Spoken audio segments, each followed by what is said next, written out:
girl as tiny as a 6-year-old is, and that guy went to fuck her. So you cannot tell me that there was no difference between a 6-year-old and a 16-year-old. If you want to play that game, you probably read the King James Bible, right? Did you know King James is a homosexual? What the fuck? Homosexual major Bible? He just created Who cares? Okay. He did a translation. He is not a holy man, dude.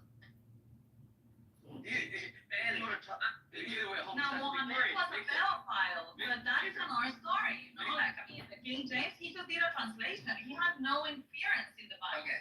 Victor, just to introduce you a little bit to Isa, she comes from Guatemala. Her family is from Spain. She speaks Spanish, so she wouldn't be reading an English translation for her Bible. But she also lives in Switzerland. So just like check for a second before you assume she's relying on King James's translation of the Bible. Oh, so what Bible? Okay, what Bible do you read? Which Bible do you read? The Spanish Bible?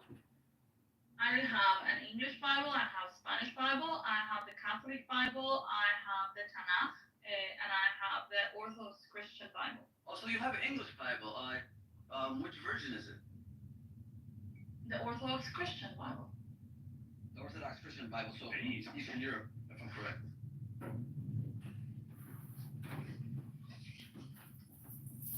Yeah, the Orthodox Christian Bible is based on the Old Testament of the Tanakh and has the New Testament. Yeah, it's based on they use the New Kings, the New James, whatever. The King James, right? Oh, King James, yeah. Yeah, but so what? No, I'm not talking. Not you. Let's try to use your brain and not your emotions. Not you. Who's the guy that was saying, oh, he's Spanish. You read the Spanish Bible. Well, see, obviously that's a King James. No, but I do. No, what not you. I'm not talking to you. No, I'm not trying to. Victorious, hold on. Hold your horses. What he said was, do not assume that is the version she reads. I do have a Bible with that version. But that, I mean, like, I'm not even a religious person. But yeah, I do have different versions of the Bible because I like to compare one to the other. But you're saying that he was gay. So what? He didn't. He translated the Bible. He was not a prophet or claiming to be a prophet with divine communication with God and transmitting a message like fucking Mohammed. It's completely different. No, you can slander the prophet as much as you want. You can slander my religion as much as you want. I'm not going to get angry at all whatsoever. But if we're going to talk facts, though, you're reading a book from a homosexual. At the end of the day. So what? The guy just did the translation. He didn't inspire any scriptures. So who cares if he was a homosexual? He that wrote the KJV. Wait, why would you say Write the KJV? I'm not. King James version. Even on the German translation. Study some history. The Bible. You study your history. What does it translate? What worship of the KJV to King James, you idiot? Study history. I didn't say KU. I'm not King KJ. KJ. Sorry. King James version. KJV. What the fuck? Wait, is this guy? Are you telling me, sir, that you think that homosexuals are equal to child rapists? They're the same. They're equally bad. Oh, the prophet is not a child rape. Everyone should be on. He had sex with a 6-year-old. Six-year-olds can't. 6-year-olds could.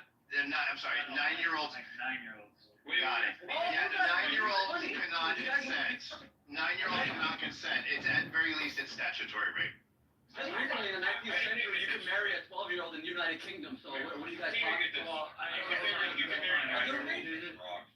There's a difference when you're telling me that this is your moral ideal, and then society evolves into saying, yeah, like we can understand that children can't do or don't have the capacity to make certain decisions for themselves. Yeah. So there's an idea to that, right? It's not a moral idea. And you did bring up the homosexual thing to counteract the claims of child rape. No, I said that he was trying to be funny, so I add that.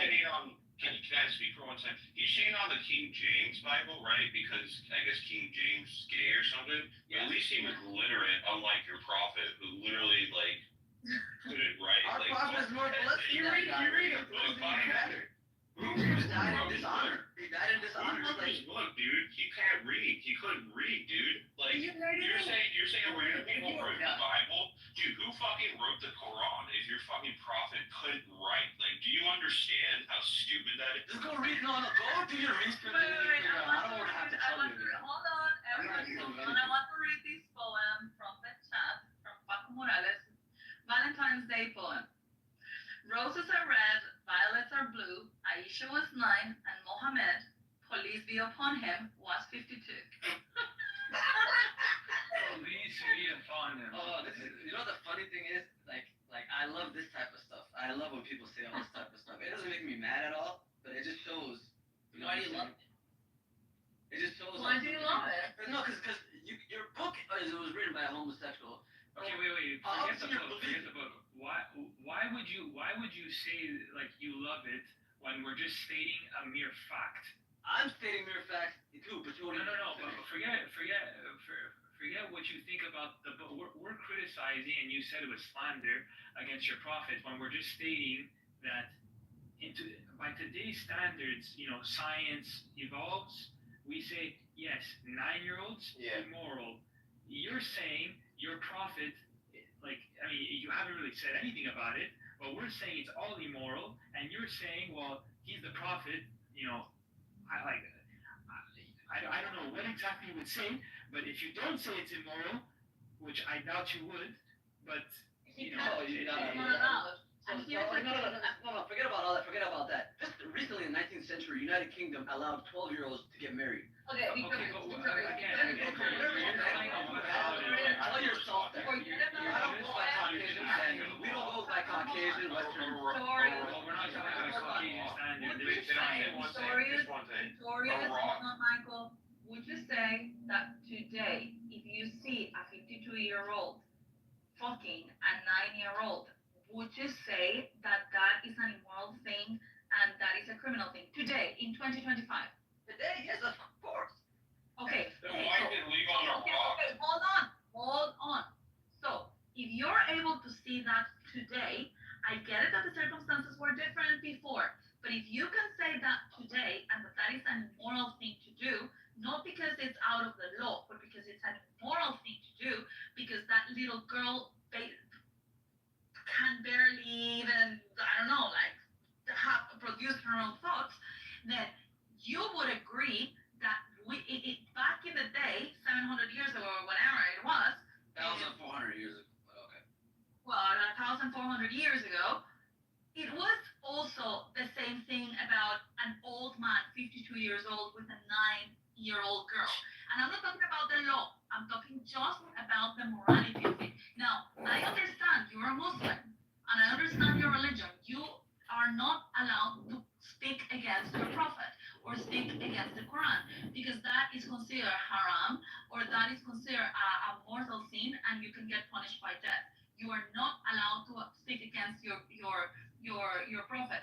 But internalize this and be honest with yourself, and in your brain, be honest and say a 52-year-old with a 9-year-old is immoral, dude. Look, it comes down to two things essentially. Either the prophet is an absolute perfect being, and which is the moral ideal, and also like when Christians invoke like Jesus as their moral ideal, they would never ever say Jesus did something 2,000 years ago that is and would be considered immoral today. There's nothing that any Christian would say that they could point to. Okay, this is what I'm saying. Okay. Well, you just said absolutely not. You don't think that. So either the prophet is absolutely perfect being. Okay. No, let me finish. I can go to Guatemala. You're from Guatemala, right?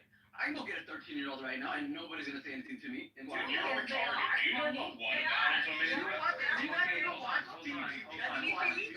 Hold on. You're not responding to yourself. That's still wrong, right? I'm saying for your own ethics. Wait, And even if it were legal, If you go to Guatemala and you get a 13-year-old, that's still wrong, right? No, I'm saying you can do it in today's days, right? Proving any point. In that society, you'd be okay. No, you couldn't. And your prophet getting a 9-year-old is extremely wrong.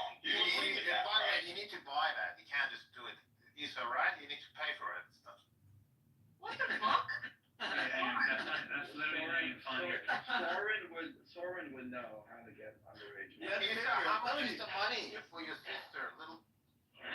Whoa, why? Because American men, white American men go to the South America. Relax. White American men go to South America and they get young women. Are you kidding me? Okay, again, they're not invoking the Prophet Muhammad. They're not prophets. So, and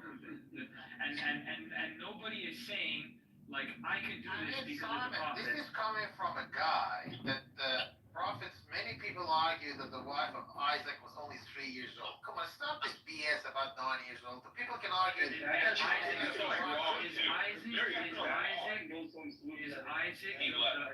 perfect being in their eyes? Is Isaac the perfect being in their eyes? It isn't, but also they're okay. So there you go. It's just wrong. They're interpreting the Bible incorrectly and then using it as an argument. They like mix up dates. They're wrong. But regardless of that, I'm speaking strictly to the fact that in Islam, Muhammad is viewed as the moral ideal, the perfect being. This is how I should act. Yeah, right. So why would you be able to criticize? Muhammad as a perfect man, yes, and Yes. they are encouraged to imitate Muhammad. Right. He would accept it.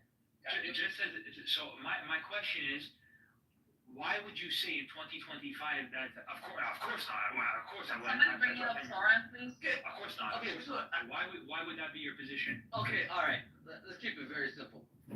Back then in Saudi Arabia, I guess who Aisha was. That was his best friend's daughter. You know that, right? So why would two good parents allow their daughter to supposedly get raped by somebody? Because they're What do you mean that happens today? Because Money, whatever the justification is, it happens today. If it happened today and 1400 years ago is two different things. If you guys don't think that, then you're It stupid. does happen today. It happens in India. My point is, I'm justifying it through how they view it. If they see that their prophet, the moral ideal, allowed that to happen, okay, why would they just say, oh no, but today's standard, no, I can't do that. But their prophet did it. So who are they to say no, they can't?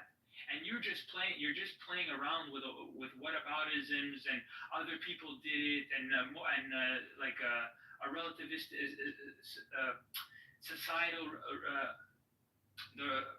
you're playing around with relativism. Like I'm talking strictly about what you believe in, what your prophet did, what Muhammad did.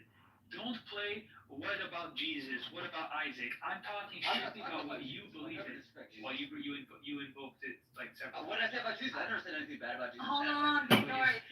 Simon, you need to be more agile when you explain things. So, Okay. Victorious, what he's saying is that if we're going to talk about the prophet, let's stick to the prophet, because just saying, oh, but what about this other dude, or what about that other dude, that just distracts from the conversation. So let's try to stick to one talking topic and just analyze that, like drill that down. Okay, look, I'll be very precise. You said 2 minutes ago, no, that's not my position. I would never. But your prophet did. What do you want me to say? Yes? You want me to say yes? Like, you want me to say I very. Hear her hating on Muslims and defending Jews, Shuki. What? I've heard terrible things about the state of Israel. Terrible. I haven't heard anything, but okay. Just 2 days ago, I'm telling you. Okay, you know what? You're absolutely right. Take the wall on my wall. You're absolutely fucking right. I told you. You are a disgrace. I told you that. I don't understand. I haven't been on the app, Shuki. And I'm telling you, and you continue to defend that. What the fuck is wrong? No, I didn't defend her. I'm just saying I did. Shuki, I just said I didn't hear anything with her.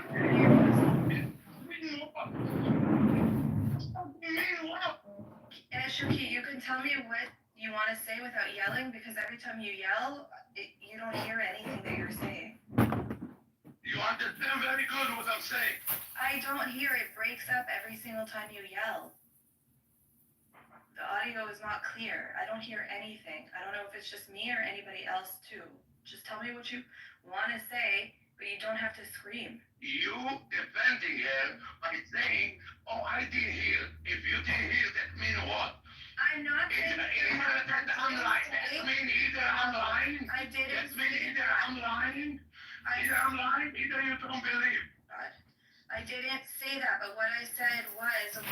spoken to her a lot. I've only seen one side. So if you heard that, I didn't hear it. But I'm not saying that you're lying. Oh, but you're still sleeping with her. Shuki, I'm not on the app ever. I just saw you this week with her. The fuck what you do? You blind? You don't see that I'm paying attention to what you're doing? Hold on, Shuki, maybe because I saw tea time in the room and I wanted to talk to her. It was your house. It was your house. No. Oh, No, yes. the only Oh, time- yes. No, Shuki, I hold was in on. the room. What room in my house? Oh, okay. So it was the room that Tea Time, I think, took over because you had to leave and Shlomi was there, and then Yeah, I had a facial and a massage, okay, for Yes. over 2.5 hours, and I didn't even go back after. I didn't see her in the room at all when I was I there. saw you in the room and she was a mod. I didn't want anybody. No, The only person I wanted, Shuki, Okay, the I only have person I wanted was tea time. That's it. No, not in that I have glasses, but I don't see right. You're Oh right. my god. In my room I opened, Shuki, the only room I opened was called Amir and his lies, and that he's brainwashed, because Amos came in and said something wash brain, so I changed the title. That's it. And the only person that I modded was T, and I promise you, Abby was not in the room. She was. But And not I saw when it. I was there. When I came back, She was a mod. oh my god, because you're talking about Abby from Las Vegas, Shuki. No, I know Abby has Abby Abba. Abby, no, I know Abby has Abby Abba. Daddy, And trust me. I mean, hold on. Can I just speak? When I came back, I came in the room. Rafi was telling me, okay, that somebody modded Nikki, and now what's her name? I forget her name. On the room with Can I finish? No, you're not. On the room with Abby Abba about Amir Lais, they came both to them. Shuki, I wasn't in the room. I wasn't in the room. How do I know when I'm at an appointment getting a massage and a facial who's being modded in my room? The only person I modded was T, and if she or somebody else got modded, okay, like I don't have control. I came back to a totally different room where Abby from Las Vegas, okay, was modded, and I don't ever mod her. Nikki was modded. There was like tons of people that were modded, but I promise you, while I was in the room, Abby, the Abby that you were talking about was never in the room at all. Zero. So I don't know why you're saying that you saw me talking to her. I didn't.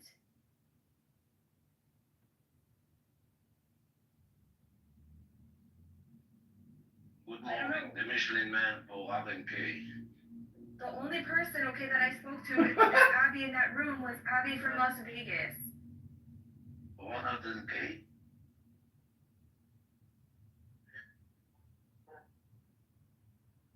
I don't know why I have to defend myself like this. R and K. So no. I wanna like clear it up because it's not even true what he's accusing me of. Appreciate it. Okay, if you're okay with this. No, I'm not okay with it. Melanie, I proved you more than once. Why didn't you take a picture, Shuki? Take a picture next time. Next time, take a picture because what you're saying is false about me right now. Oh, trust me. The last thing that anybody can say about Chucky is that he's a liar. The last motherfucking thing that anybody can say about me is that I'm spreading information. Oh my god, I think you're mistaken because I did not speak to Abby. I haven't spoken to her in a while. In days. Like I don't know what you're talking about. Anyways, I mean, like I don't know why I have to defend myself. Like, you put me on trial and Because you allowed a fucking anti-Semite. And you are a grandchild of a Holy Ghost fucking survivor. Fucking has some morals in your life. But Shuki, I've explained to you that I haven't seen it with my own eyes. I'm not calling you a liar. I'm just saying I haven't. Oh, so if you didn't see it, if you did not see it with your own eyes, that means that it's okay to ignore what I'm just telling you. I'm not ignoring, but what I told you. Because you're defending her. You're guilty by association. And I told you more than once, this is not the first time that you hear it from me. I understand. Just stop yelling, first of all. I'm not going to stop. Because you think it's great for the Jewish people. I'm telling you, every time you yell, okay, the voice is distorted. I don't hear what you're saying. I've explained to you before that I was friendly with her before October 7th happened. Jake used to hang out in the room. Shlomi used to hang out in the room. I used to hang out with them, okay? When they didn't. Wow, if there is 10 people who's doing drugs, go ahead and do drugs also. Shuki, but this is a justification for you? That's not what is wrong with you. What I'm saying was, I had no indication, okay, of any of that before October 7th, and even after October 7th. You have a different experience speaking to her, apparently, and, like, I'm telling you, I'm not saying that you're a liar. I'm just saying. Oh, someone who's willing to suck a dick from a neo-Nazi is a very good person to be friends with. And I never speak to Diogenes. I don't even know who he is. It doesn't matter. You know who he is. You know. And that's why every time he comes in the room, I leave. But I've never seen any. Oh, you leave? Yeah, you like an ostrich. Let me bury my head in the sand. I don't see, nobody see me. Be an ostrich. You're absolutely fucking right. Anyways, whatever you're accusing me of, Shuki, you're wrong. I'm telling you, you're wrong. I'm not wrong at all. I'm not wrong at all. You should do better. I don't fucking know how to say it in English. Check your own home. Do inspection on your own life. Shuki, were you on That's this exactly why October 7 happens. Shuki, weren't you on this app yesterday trying to have sex with trannies? Oh my god, she can get lost. That's the last person that's going to do that. I think you would first keep. Go sit underneath the Jew shoot. Fucking motherfucker piece of shit.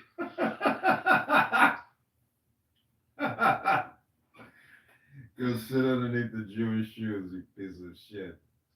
Dimitri wants to know what's wrong with people. Anyways. You know, I'm Stanny. She can testify better than anybody else. Shuki, you pick and choose on it daily. Danny was defending, okay, Nora with Al and everybody. And for a year. The C word was saying it straight. For a year. Yeah, but I don't like to tiptoe around people, Danny. Like, I want to come and speak to somebody, be comfortable. Not every day. It's like, you think you saw me talking to somebody, so you're gonna go crazy. I don't think. Melanie, I don't do nothing by thinking. For me, everything must be solid. For me, I saw you. She was the mom in your room, in your house. Shuki, hold on. Let me just. With my own eyes, I saw it. No, you're wrong. I saw No, I'm not. flirting with transgenders yesterday. Oh my god. For sex with transgenders. Igen, Alamar, and Osama. You were in the room. I saw it. Shut the fuck up, fucking goof. Melanie, he's trying to protect you, or else he wouldn't even talk to you. You have to appreciate that. No, I understand that, but I just It's a different way of showing love, but he's trying to protect you. I get it, but I try to come. No, but you're trying to justify it. Don't justify it. Just say I get But it. I'm not justifying it. Yes, you are. Yes, you are. You continue walking on the same pattern because I'm going to tell you what is the future for you. You're going to continue to sit with them. You're not doing it. Just Shut the stop fuck up. accusing me of talking to her in my room when I did it. You are lying. You're gonna continue to be her friend. You're gonna continue. I have nothing to lie for. I've never met the girl. Jewish people, and that's why you don't say I agree with you.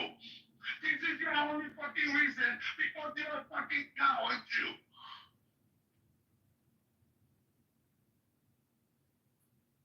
And I'm the only fucking one who and it is. I'm not trying to defend myself. What I'm just saying, happy birthday.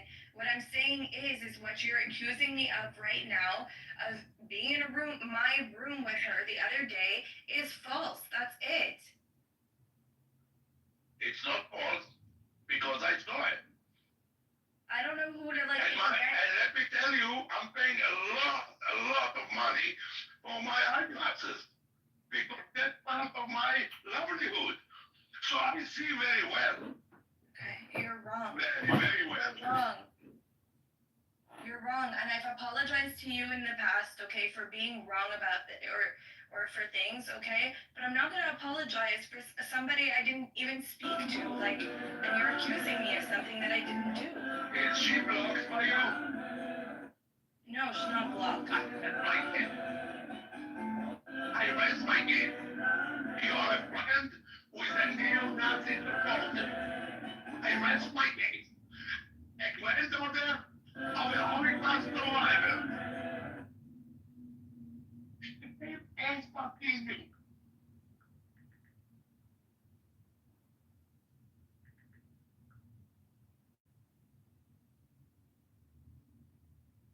Anyways, I think that you need to look at yourself also and who you associate with, because... Oh yeah, with what? With the See how I kick it off? See what I did to her? And Shuki, how long did it take, Shuki? Nobody will ever gonna be associated with those neo-Nazis gonna get the same treatment for me. No, you knew? Shuki, you knew the whole time because I was warning you, okay? And the same things that you accused me of, people that sat on the stage for over a year.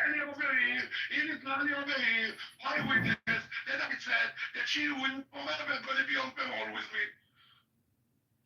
And as soon as she's blinking to the right or to the left, I'm doing what I'm supposed to do. And taking care of business immediately. Can you please remove Rick? Because I'm not here to give him a show. There is no show here. Okay.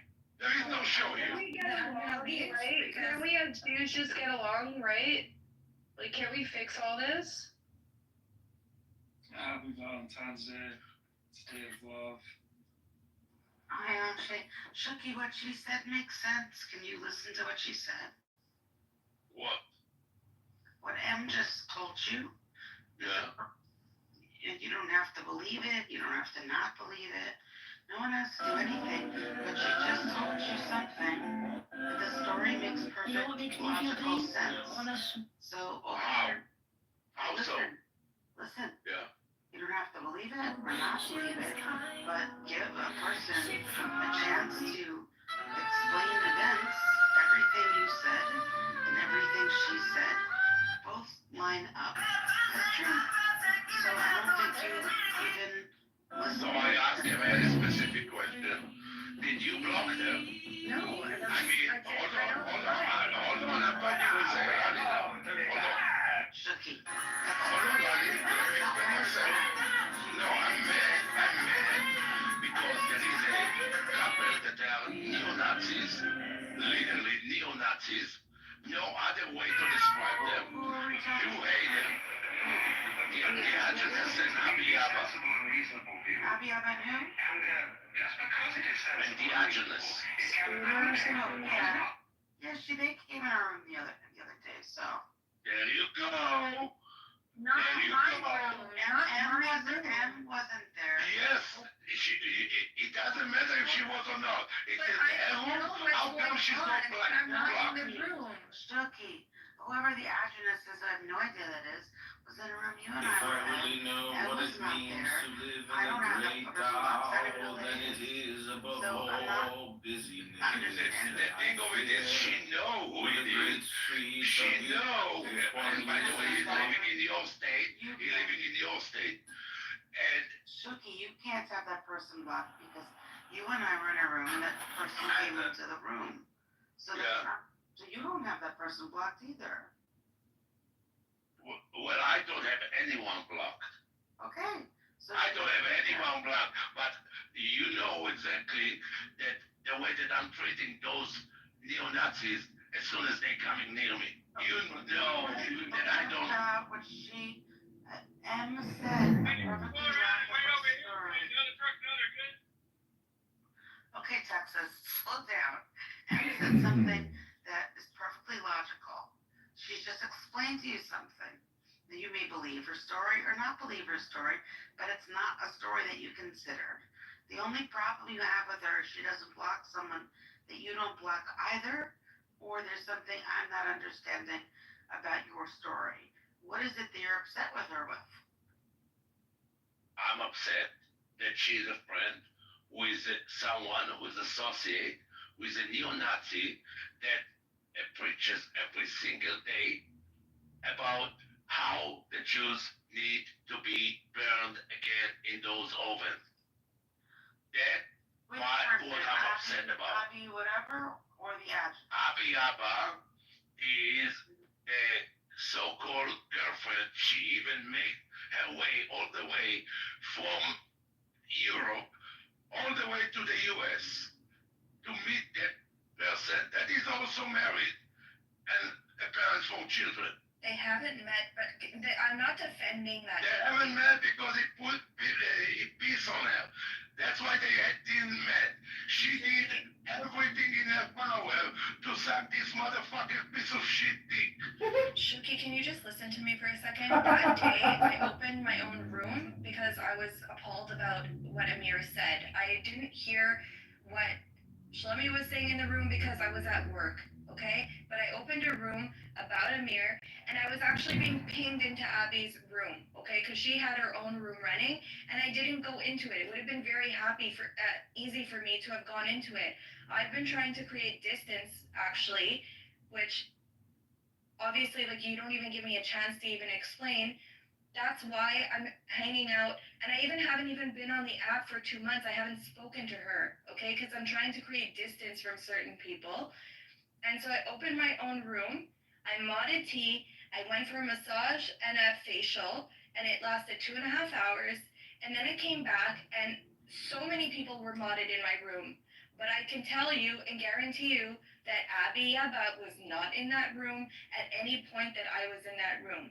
What happens when I'm not there, I cannot be told that I was talking to her when I never spoke to her that day. Good job, Zach!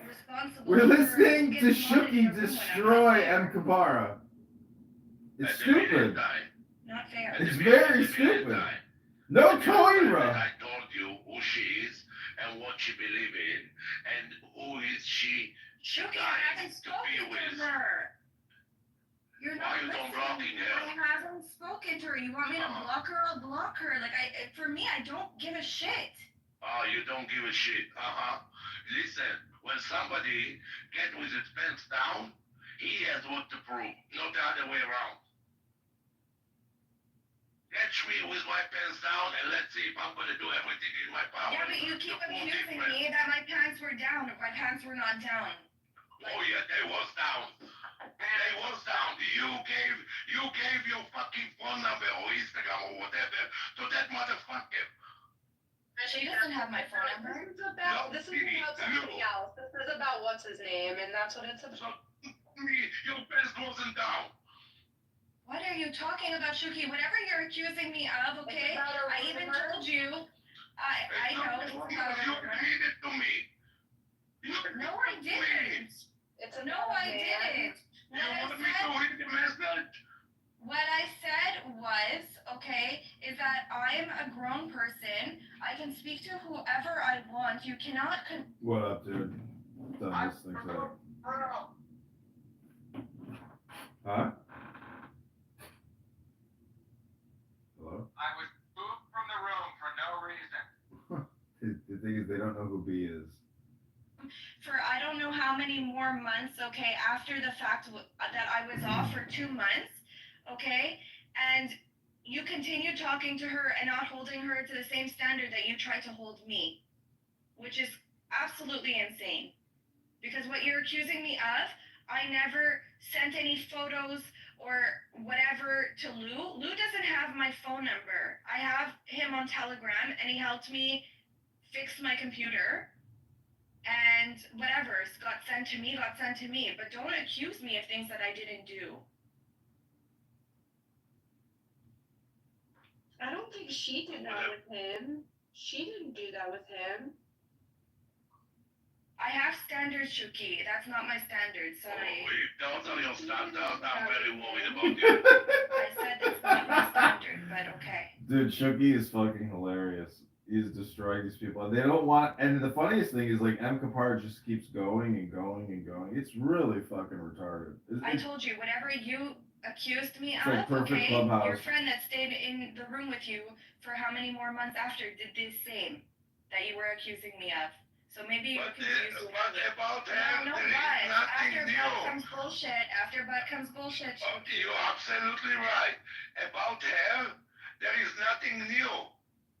There is nothing new. She like a Muslim penis. There is nothing new about that. She like Arab. I know why that. is that okay? I know that. Her and Okay. I'm not even It's not saying okay. I have anything. zero respect to her.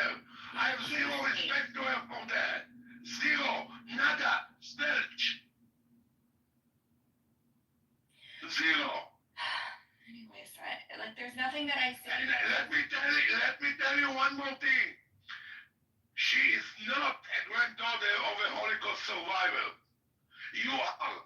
So yes, your standard need and must be way, way higher. Shuki, you're not listening to what I'm saying, and I think that there's nothing that I'm going to say that's going to make you feel differently. So I'm not going to get on my knees and beg you to forgive me for something that you're accusing me of that I haven't done. And there's more than one thing that you accuse me of that, I haven't done. So I'm just going to stop. And I'm making up shit. You're right. I'm not going to come into your rooms. I don't like being accused of things that didn't happen. I didn't have Abby in my room the other day. I didn't speak to her in more than a week. So, I don't know. I just think that you have this idea of me, and it's very easy to continue with the idea.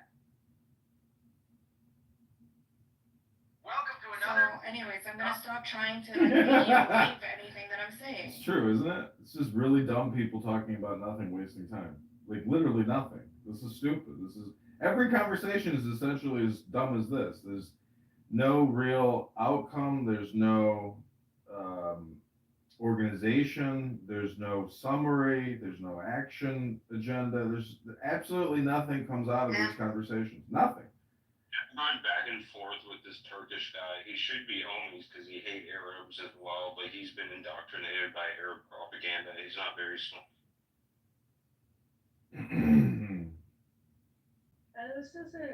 This should end different. Yeah, it needs to end different because I'm really not good with yelling. Actually, were you saying it's the holiday of love and you're having incredibly fun plans for it? It is the holiday of love and it's a celebration of love, but I'm celebrating my bed and my love for my bed today. Actually, you're bringing me down, and after Shuki's very sad and distressed cryings into the universe, I need you to find love, Akshay, and not with your bed. No, but I need to stay in bed. For medical reasons? Yeah. I had an ankle surgery a couple days ago. I was thinking you might say that. So I you're wish back. you a speedy recovery, actually. Yeah. Oh, thank you. So you're back. Yeah, I'm back. Yeah, I'm back from Mexico. Okay.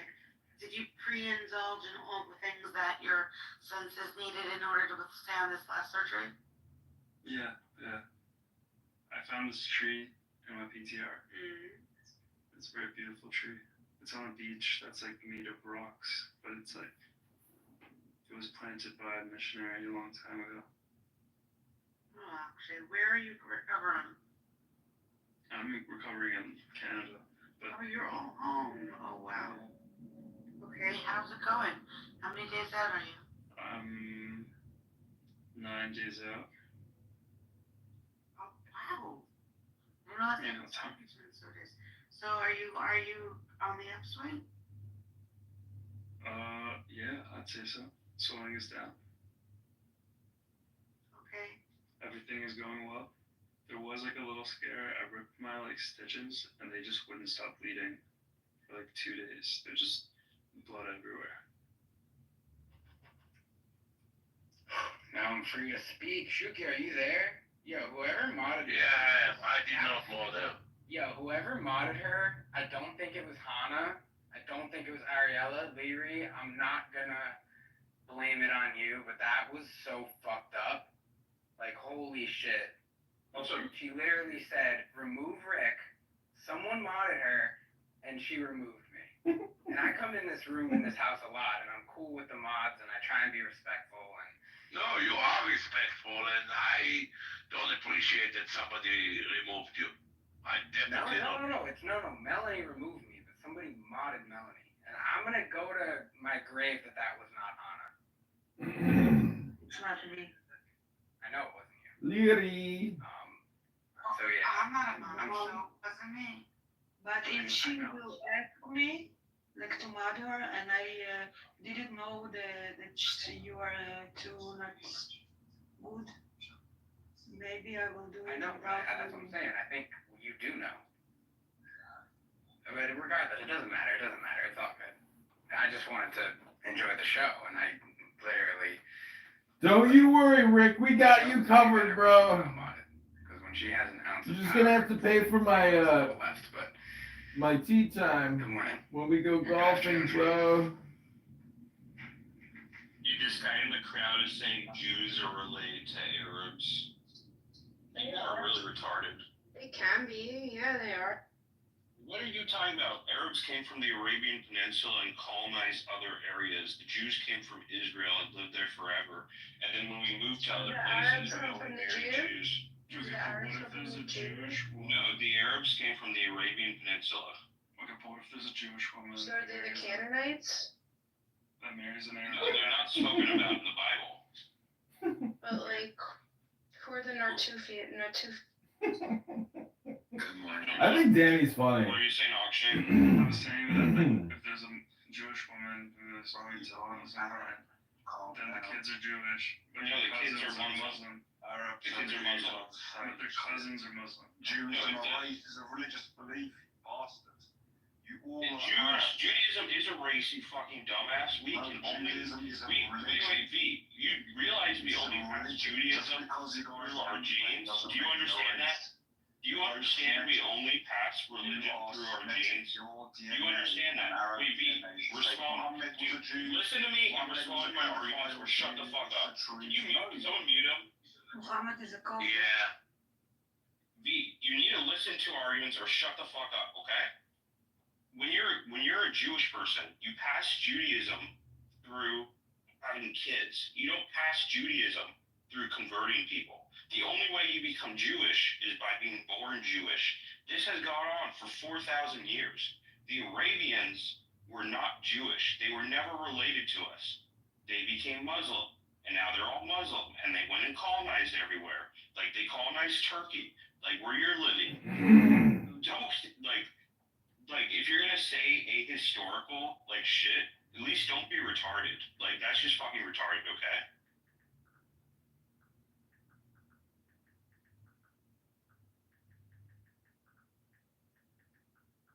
These dumbasses don't realize, like, they don't think Judaism is a race. I just, like, what? I think we have to be Why careful is he with talking about our that. DNA then? I don't know. It's like, it's such a We weird are a race. thing. No, it's like, I don't know. Like, it's just like a gray area, right? It's not as gray as you would think. Because I get in trouble sometimes for saying that, and it's like, I don't know what you're supposed to say. I think you should accept converts, right? Depending on if you're like a conservative, reform. But there's not a lot of Once you converts. get more religious, I don't know so much. I mean, There's not a lot of converts, and yes, terrible things happened in our history. Like the Romans, when they took us as slaves, raped the woman. So the Ashkenazis have a lot of Italian DNA. Oh! Things like that have happened. You hear that, Zach? You're the son of a Roman conqueror. And then Ashkenazi's closest DNA match are like Mizrahi Jews or Sephardic Jews. Italians and Greeks, and then all the other Jews. And then Kurds are close. And like. Kurds? Yeah. Kurds and way. Cheese curds for everybody. Oh, Narges wants to say something. As Italians, were the Welcome, Narges, to dumb low IQ people talking, wasting time.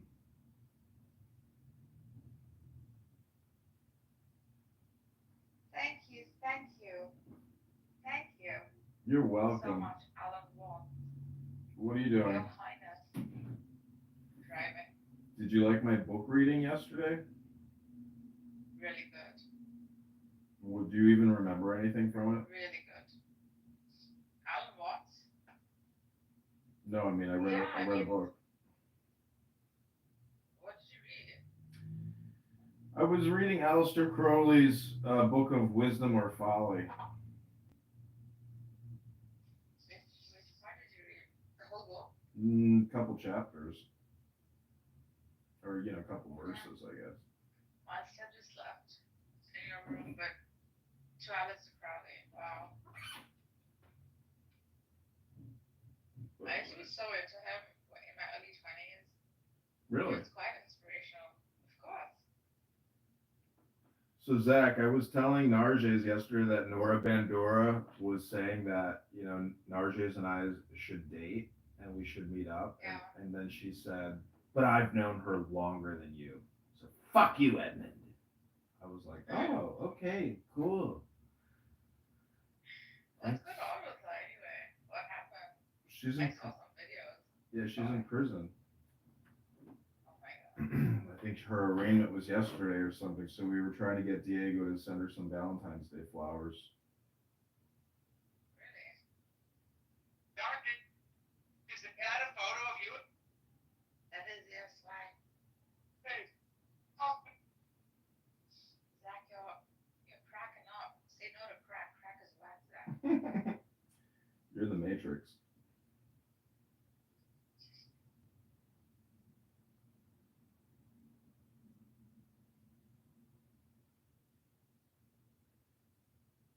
So we just listened to dumb, low IQ people talk about nothing and waste time. Any comments or feedback from that exciting clubhouse shouting? Oh, yeah, I have seen you walk into rooms yelling such chants. And I think it is exceptionally true. There is nothing but dumb, low IQ, wasting time talkers on house like say. They're so dumb. I mean, this is just like a screenshot of life, really. I mean, if you think normal life isn't like this and everything, no matter where you're at, whatever group you're in, it becomes an index and a bell-shaped curve of intelligence. Yeah. So philosophy goes into a lot about how silence is a higher form of consciousness, awareness, or intelligence. So if you're just going to exert all of your energy screaming or defending or talk, really just about anything is stupid because it's just opinion based. And even then, most people are just stringing together their thoughts. And it seems almost like as if they're trying to sound intelligent, but yet still really talking about nothing. A lot of people use words to describe words. And right. I mean, I think I could call that like technical grammar where people are, anyways, that's what happens a lot. Nobody's really saying anything. categorized conjunctively, contradictingly to you because. Is that ontologically, or are you speaking subjectively? I mean, epistemologically, could you just expand on that if you don't mind, or is it just ontological? Yeah, I don't know if it's epistemologically based, but it's definitely ontologically insightful. Define it. I'm speaking purely scatologically. Well, I'm thinking it's grammatically stupiditical. All right, is that eschatological? As irrational as you sound, maybe we could dissect the matter. Let's stay focused on one topic, please, and no hot micing, no screaming into the mic. We are going to solve this issue once and for all. Say it! All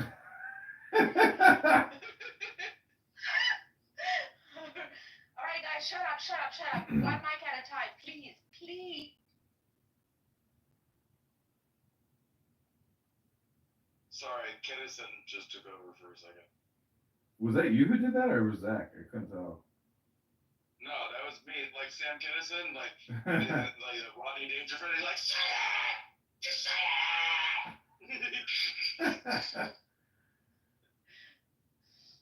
I just watched that Sam Kinison documentary on YouTube. It was freaking hilarious. Dude, he was an interesting guy. I mean, he was a preacher. Yeah. Before he became a comedian. Yep. Without that background, he would not have been as successful as he was. Yeah, that was half his shtick. For sure. Yeah. For sure. He was smart. I mean, the way he did his jokes, I saw him do this one really dirty joke, and the other actors, comedians were like, they couldn't believe what they were watching, and they were like, it was so extreme and so dirty and so funny. He was like next level, and because comedy is hypnosis. So if you're gonna go up there and present the most egregiously disgusting content, people are there voluntarily. So it becomes kind of funny that you're like wasting your time watching somebody act an absolute vulgar fool, because it makes you an absolute vulgar fool by listening to it.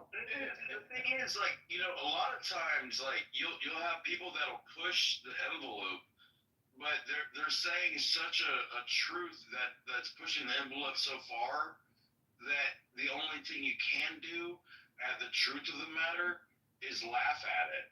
Mm-hmm. And that's where I think laughter really truly comes from, is like when something is so egregiously truthful that it's so insightful that like you don't even know how to respond to it emotionally other than to laugh. Yeah, I think laughing is a good indicator of truth, or the Tao, where it hits the nail on the head. There's just something about it. It's just, it's like the truth, I guess, and it's funny. I think God does that quite often when he looks at his creation. He like laughs. Laughing in his own sense of humor, like promoting and killing. Yeah, God. And like every day when I wake up, I read Revelation 4:11. You are worthy, O Lord, to receive the glory and honor and power, for you created all things, and for your pleasure I was created. So I know the reverency of God is above me, and I was made for his pleasure. I'm not here to piss him off.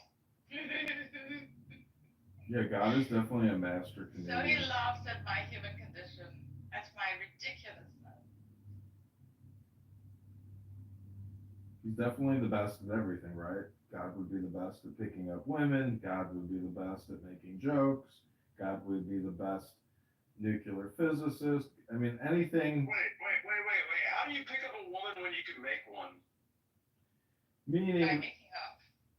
Yo. Yeah, God would be the best at everything. There's nothing that God won't be number one at. I just got some sand from the local sand pit. What are you going to do with it? I'm going to dump it on the ground. Where, at your house? Yeah, I'm going to dump it all over the ground. That's what we do. In Wintering Place, we get sand and we dump the sand on the ground. That's what I got to do. I got to dump sand on the ground. You're a Sandman. You're a Sandman, yeah. I'm the Sandman. I'm a sand nigga.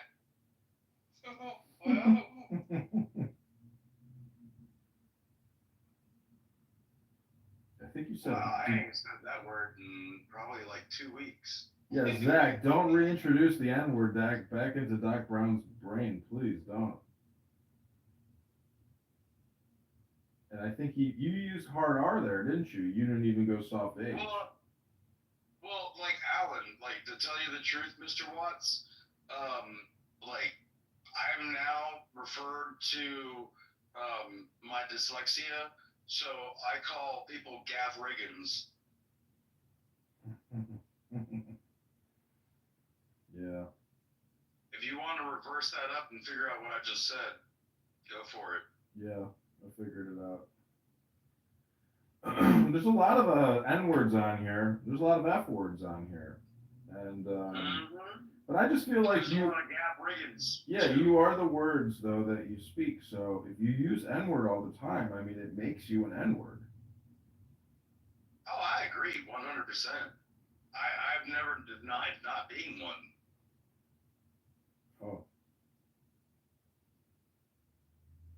Hey, you can't do what I've done without, being that kind of guy. You can't I was make. in the gym. They were playing the Kendrick Lamar song in the gym, and he bleeps out the N-word, but they did not bleep out the phrase "fuck 'em all and they mama," and they also bleeped out "beat your ass and hide the Bible if God's watching," but they did bleep out the N-word. They did bleep out your ass and hide the Bible. So again, it goes back to our thesis that the N-word and the F-word are still the most egregious words in the English language. They're the most insulting or gaslighting words, F-word, N-word. They're definitely. That's why I can say Gav Riggin until somebody makes that a word that hey, Doc brought up Gav Riggin. Because it's like if you spell it backwards, you know what he's saying to you. Yeah, but that's why we just say F-word, N-word. Well, I don't really do word. I mean, do you know what the KZ word is, or the J word, the JZK? Those are actually my initials.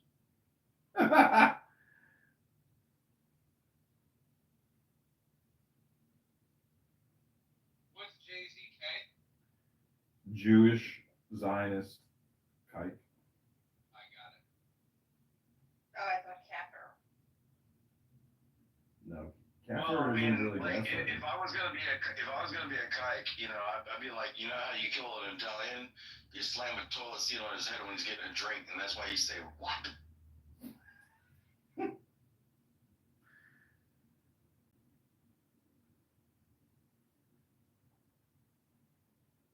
So I want to welcome everybody back to another episode of Dumb Low IQ People Talking About Nothing and Wasting Time. I do consider myself a dumb low IQ person who talks about nothing and wastes his time a lot, but slightly better than the average. I'm okay with that. Because there's Is it average or lowest? just average. Because there's a double entendre in the dumb low IQ, meaning that when you get it, you no longer talk because you realize those who know do not say, and those who say do not know. Dude, I used to say this thing to myself that I made up when I was in Iraq. I said I'm not as dumb as I look, and I'm not as stupid as I think I am. And when I went home from the military and I was around my mom, I told her that one time, and she's like, "Don't ever say that again. You're putting yourself down." I'm like, "You're not even understanding what the fuck I'm saying. I'm not as dumb as I look, and I'm not as stupid as I think I am. I'm not putting myself down by any means, but people hear those words and they form like ideas that don't correlate."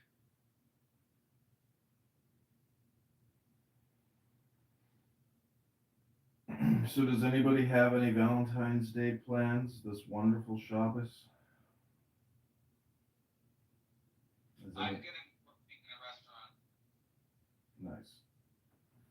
It's a good night for tips. That was the second night motion. So. I got like 45 beers left in the fridge. Second-handed motion. Why is it a second-handed motion and not a first cause?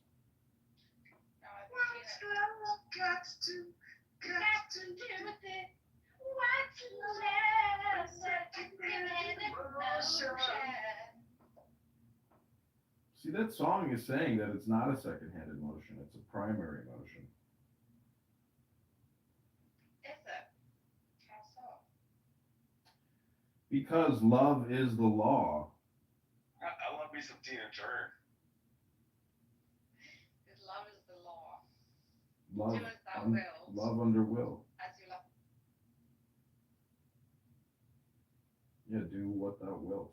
But the thing about the do what thou wilt statement is the do is capitalized. So the action, the karma, is the actual point of that message. Not be irascible and be a lawbreaker and waste your time doing stupid things. The point is to do. And I mean, I definitely think if you hyperanalyze the word God, forwards and backwards, do and go, I think that's really what the true meaning of God is action. Because words, you can create with words, but what are you really creating without action? So it's the action component. It's the verb. It's not the noun. When I do the word God forward and backwards, it's like El and La. El and Le. Le. What is le in Spanish? It. La is like It, basically. Like Neil, what word is the most common word that's printed in all books and articles in the world? Maybe and? No, it's the. Oh, it's the. Yeah. Definitely. The is actually the most common used word over and over and over and over by everybody in every article and everything. Mm-hmm. I mean, nouns don't exist in the real world. Verbs do. There's no such thing as a noun. But there is I'm such trying thing to as a vibrate verb. on a higher level. You're trying to keep pulling me down to this dumb, low IQ, fucking waste talk, nothing bullshit. So I was listening to Alan Watts yesterday, and he was saying we fall in love, and that goes back to the original fall from the Garden of Eden, and it's a little hermetic, meaning above is below, below is above. Well, that's why I like reading about Ahura Mazda. I'm sorry, Navigators. Napkins? Napkins, okay. Sorry, I didn't mean to interrupt you, my lady. I'm sorry, I interrupted.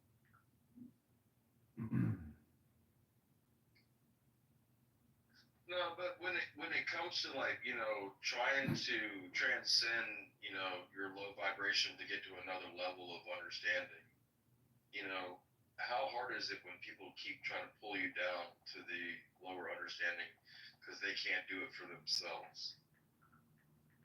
That's why I have competitively reframed, and I'm just rebroadcasting everything now as low IQ dumb people wasting time talking about nothing, because I don't even think it's about making myself feel better about myself. I think it's like an actual accurate description of every room. It should be the subtitle on every single room.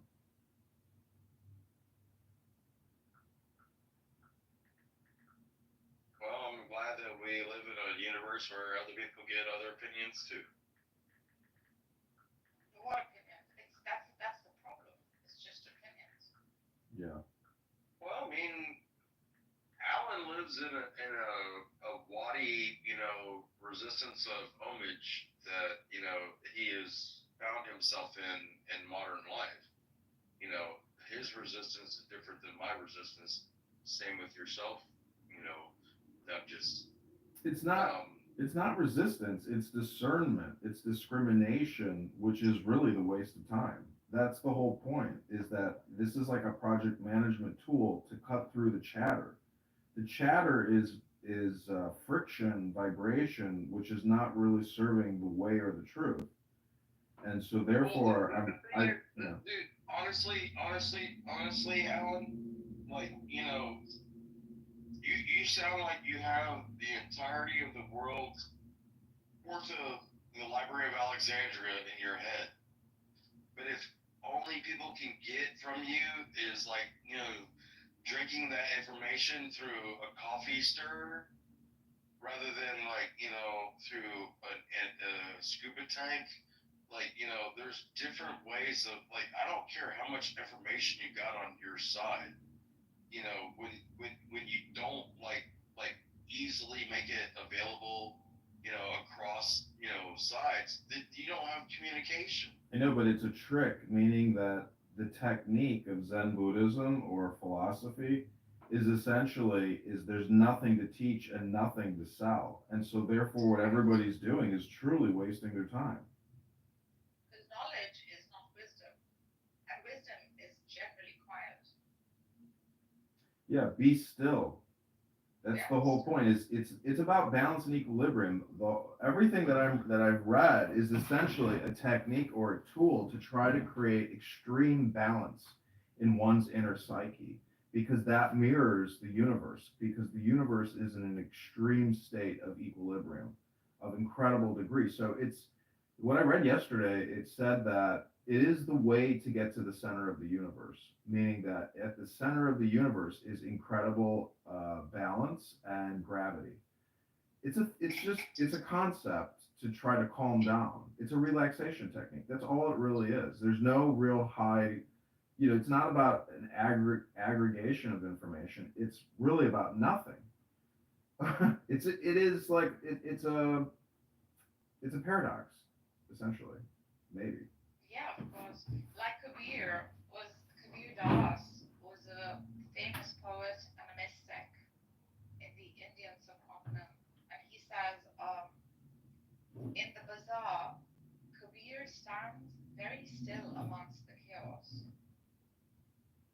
So it is chaotic, but and loud, and everyone's selling everything to everyone else. This Kabir stands still. Well, I'm more of a fan of Shiva. Yeah, I like Shiva. No, but the bazaar is the same thing as the marketplace here. It's extremely chaotic. The question is, can you be still in the chaos? Alan, I was in an open air bazaar in Iraq in Jamila, and a fucking motherfucker came in with a bomb, set it off, killed like 40 fucking Iraqis, killed 2 American soldiers, and injured like I can't even count how many. Like I was going nuts trying to fucking do. I know what a fucking like how it is to live in the bazaar in a real world. Yeah, I come from London Bazaar. So, so one stands still in there too and watch, like an observer. This is just It doesn't mean you show no action. It doesn't mean even in that action there's stillness. No, I mean we are in Clubhouse, so the now is the all important. I'm not saying that your experience isn't extremely important, but what I'm saying is this is really academic because we are in a no fight zone. You can't punch somebody on the nose here for being a philosopher, but in the real world you can be. That is not true. I can do anything I want to one time. It doesn't mean I'm going to get away with it, but I can do something one time. No, you can do things an infinite number of times. The whole point is in philosophy or what I'm reading is it's supposed to take the violence out of the action because a lot of people's lives are ruined by violence. So that's the whole thing is it's to create a stillness and equilibrium and a balance to really take violence out of the equation. And that doesn't come from the chaos of the soul. It comes from the order of the soul. Yeah, but you don't get like, peaceful times with people that get to say, peace, love, and health and wealth, unless there are men that stand up and actually, defend their right to be blue, blue, blue, blue, blue.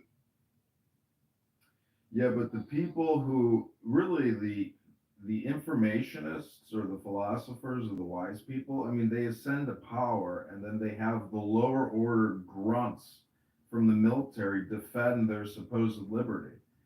I mean, it's a, Well, yeah. dude, you've heard me say it 1,000 times, and if you haven't remembered it, me saying it, like, war is a bunch of young men that go fight a bunch of other young men that don't know each other because of old men that do.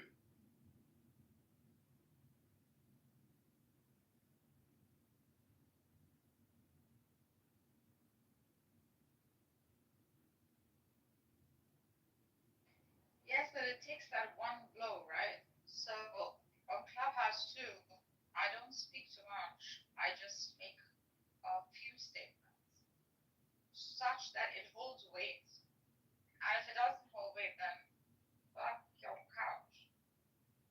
Yeah, well, girl, I mean, dude, I did like over 600 missions for over 3,000 miles on foot in Sauter City in 11 months through Tharwa and Jamila. And I know that fucking place like the back of my motherfucking hand. And like, there's like 1 million plus people in that motherfucker. It's like shit stacking on shit. And they have no fucking money.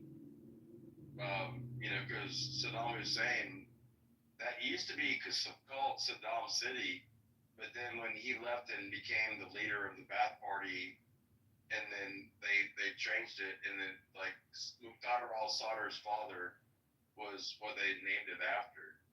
Like Saddam assassinated him, and then Muqtada al-Sadr like led the Shia versus the Sunnis, which were Saddam's power. But the Shia outnumber the Sunnis.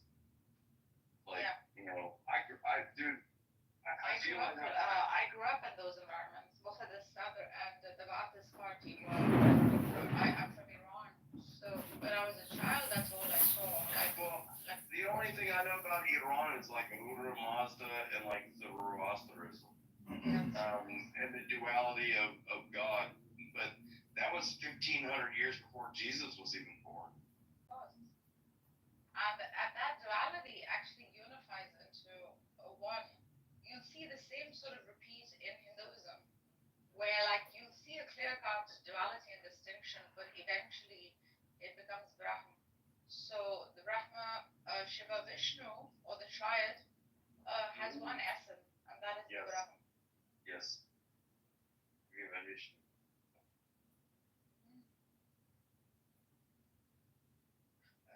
I'm not very smart. I just know a lot of things a little bit. Yeah, that's good. It's alright.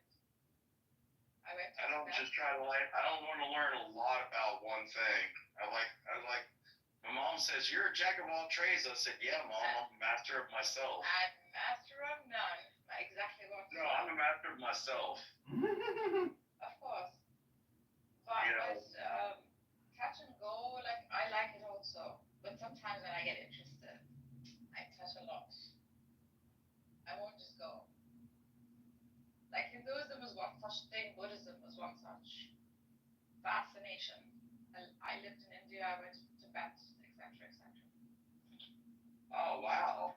Yeah, for the experience. I mean, to go to Tibet though? Now it's controlled by China. Was it before it was controlled by China? Or during? No, not during. It was quite a free. Kathmandu is like city, but the foothills of the Himalayas, like that's where the caves are, and quite literally, that's where you find the gurus. They really don't eat much. They really don't. And the Buddhist monks, like you see, like for 2 hours, they chant chants of gratitude before having lunch, like in the Tibetan villages, where one would think, dude, like this is so organized, and yet Buddhism preaches, no organization. And the beauty of it is that through this organized way of living, or the austerity, one drops it eventually. You dissolve it. So through the ego, by experiencing it all the way, one dissolves it. Like you can't shun something, you can dissolve something. Well, but when you start talking about ego, I start thinking about like super ego and your id. That's the Freudian, yeah. Well, it's not Freudian. Freudian would be like oral, anal, phallic, latency, genitalia, like the 5 stages of development. Yeah, I mean, eventually. I minored in psychology. I have 3 college degrees, but I minored in one of my degrees in psychology. Yeah. I mean, I'm thinking about the ego that is physical, the egoic I, the physically related, the superego. So eventually, or the id, once that is completely experienced, the dissolution of it becomes necessary. So it is not to say, like most Eastern religions would teach you, it is not to say shun it. It is not as though one has to destroy the ego. One has to experience and embrace that. I did the, like, I was taking the classes and doing the classes, but then somebody had given me some mushrooms one night, and I was trying to study psychology while on mushrooms, and I do not recommend it. Why not? So it's just lovely. Like, it was so way too insightful. Too much truth. Yeah, it was a little hard to handle. Well, I mean, there's only so much that like you can absorb at one time.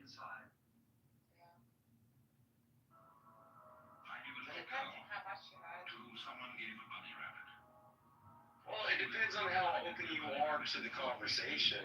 Like, because I can talk about ayahuasca or MDMA or, acid, psilocybin, aka mushrooms. Yeah. Like, we could have like a psychedelic, conversation.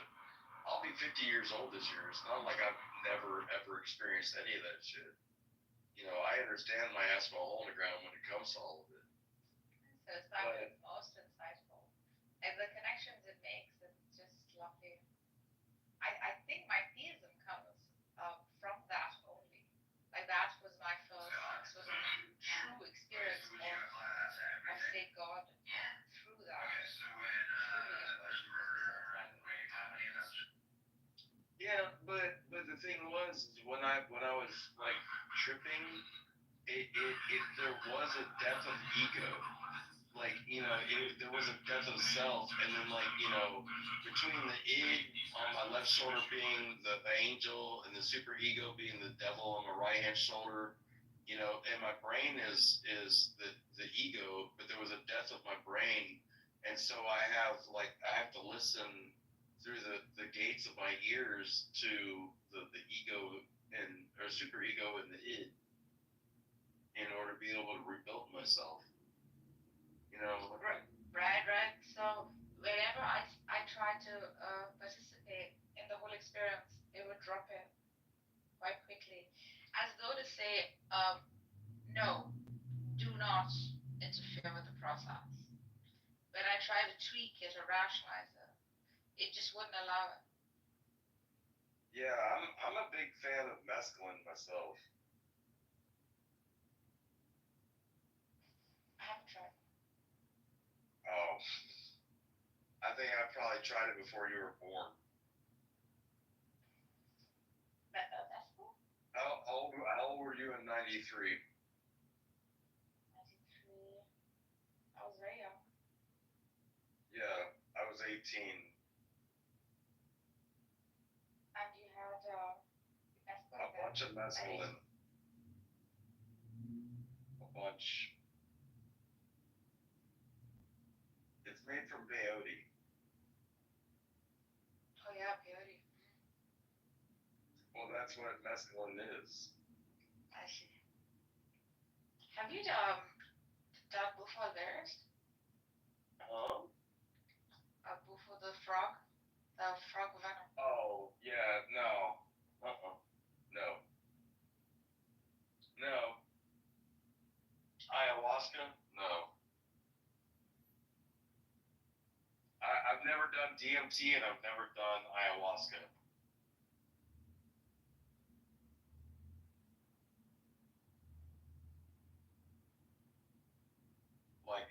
That's literally my line in my sand.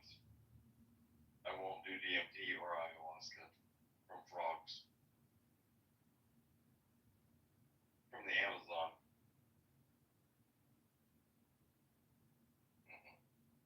I don't need to go see Mother or God or whatever they call her.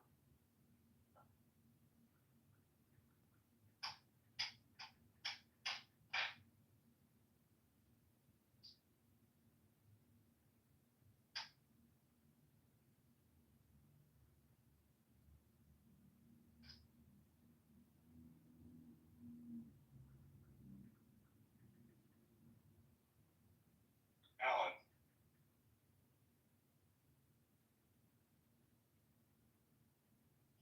Are you not part of the conversation anymore, Alan?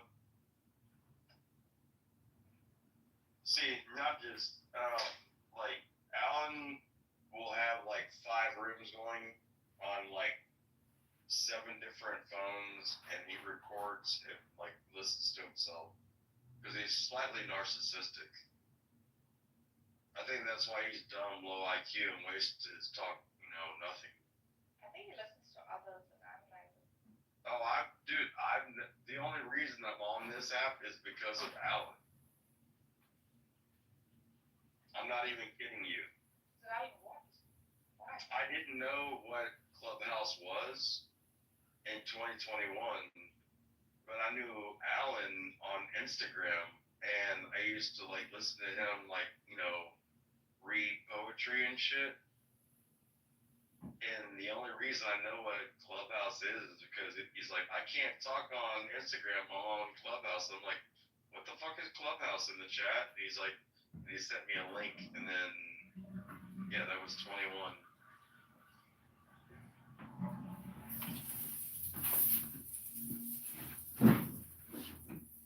Yo, sorry, I was just in the bathroom. Took the Cosby kids to the beach.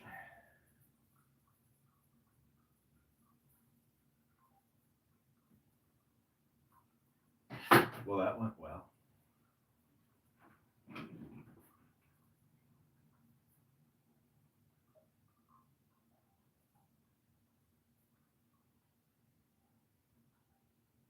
Said, bro, I didn't say I hate anybody. I just said all religions are fake. I'm not saying that all people are bad. Some people are bad, some people are good. There's not. Let me just have a small conversation with you. There's space. Things become not. How do non-living things become living things? And we could say that some cosmological event happened, like some high energy event happened that enabled life to occur in our part of the universe. And then eventually we came from that. That's lies. I asked you about God. Yeah, that's true. I'm glad to see you coming to dark matter, Mike. I'm joking. Yeah, Simon has worn like these colors since the beginning, I think. He's had his forever. Yeah. This is the Atlas from the Atlas Society in New York, the building. Oh, okay. I was wondering that. I think I've heard Mike. Ayn Rand. I think I've heard Mike argue all sides. I think it's interesting. They never surprised me. But I'm not attached. I'm really not politically attached to any party whatsoever at all. And I think it's really unusual in this day and age. I mean, people really, really, really want you to nail down an absolutism. Like, absolutism is a big deal these days. And I just hate absolutism. I've always been more interested in nuance. And I ask myself questions. I grew up primarily Republican. Well, not primarily. I grew up fully Republican, hardcore at one point. And I asked myself, like, when I'm back then, on a scale from 1 to 10, how much of a diehard Republican was I compared to the other side? Was I an 8? Was I a 7? And today, am I a 4? Am I a 6? Like, I'm more interested in that than just, like, all in on Donald Trump and all against, the bad blue people. Like, it just doesn't make sense to me. Yeah, well, the thing with the labeling and the boxing people, it's just because I guess it just helps our brains, to deal with them. Because when you categorize someone, it's easier for your brain to place the arguments, right, and to fight those arguments. It is, but it also, for somebody like me that values individualism and artists in general, and I'm an artist, we don't appreciate being put in boxes. We don't appreciate people making assumptions of us like that. Like it's way more complex than that. Most people are way more complex than that. So I just don't understand. I don't treat people that way. So I don't understand why people treat me that way, especially in Clubhouse. It's fucking ridiculous. Because it's a thing, I don't take it personal. I don't take it personally. I'm not taking it personally. It's just it's difficult to be heard when people want to hear what they want to hear. It's tough. Like yesterday, I was being completely logical about what I think, and to me, it makes absolutely no sense to just be all in on Donald Trump being incredible based on a month. Like for me, I'm like, let's see. I get he's doing a lot. A lot of these things will be overridden. I mean, these are executive actions. He's not even working with Congress to get anything permanently put in place. So I see it. I mean, I like the fact that he's doing what he said he would do. I think anybody that does that, I appreciate that.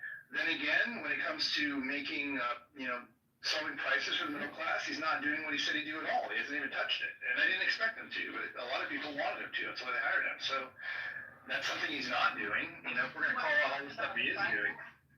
Yeah, I mean, attacking prices in general, he's not doing it at all. He warned us to buckle in because they're going to go up. People wanted them to go down. No, that's not true. I mean, you can Tariffs are not going to lower prices. Republican and free market person, which Donald Trump is a free market person.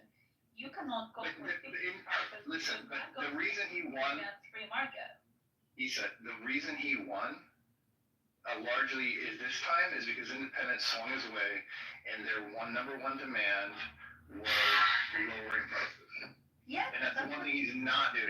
He's not doing it at all. Orders about related to energy and tariffs and stuff, the prices are gonna come down. What he is not allowed to do, or he cannot do because that would be stupid, is just manipulating the prices. You cannot just order people to lower prices. That's a crazy thing to do. You would completely annihilate the market if you do that. The tariffs are manipulation. What are you talking about? He's manipulating all kinds of things. But tariffs are a negotiation tool. The ultimate goal of the tariffs is not the tariff itself, is the investment in the country. That's why it needs more than a month for pan out. What you're saying. It remains to be seen whether or not he'll succeed in lowering prices. Yeah, right now it's all just small. Agree on that. Exactly. That's why I'm not just gonna sing his praises in the first 4 weeks. When energy starts getting produced more, then the prices of energy will go low, and therefore people will be able to be more competitive in the market. So yeah, but price fixing is terrible for free market. You can't do that. That's a communist idea. I mean, it's also a Democrat circa 2024 idea, but yeah. Yeah, communist.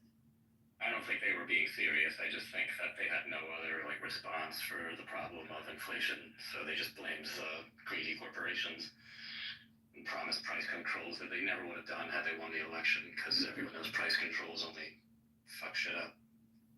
Well, exactly. Yeah, A, everyone knows that, and B, as much as a Democratic politician might want to say that, any of the advisors he's able to actually put in charge of those things knows it to be true.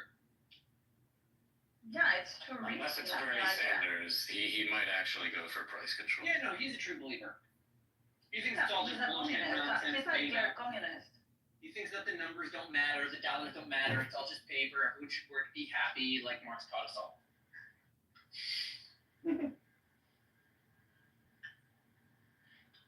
Yeah, but price fixing isn't the same. I mean, it's just as bad, or probably even worse than minimum wages, for example. Minimum wages is also a thing that increases prices, because when you increase minimum wages, you're forcing the corporations to pay more when they don't have money to pay more,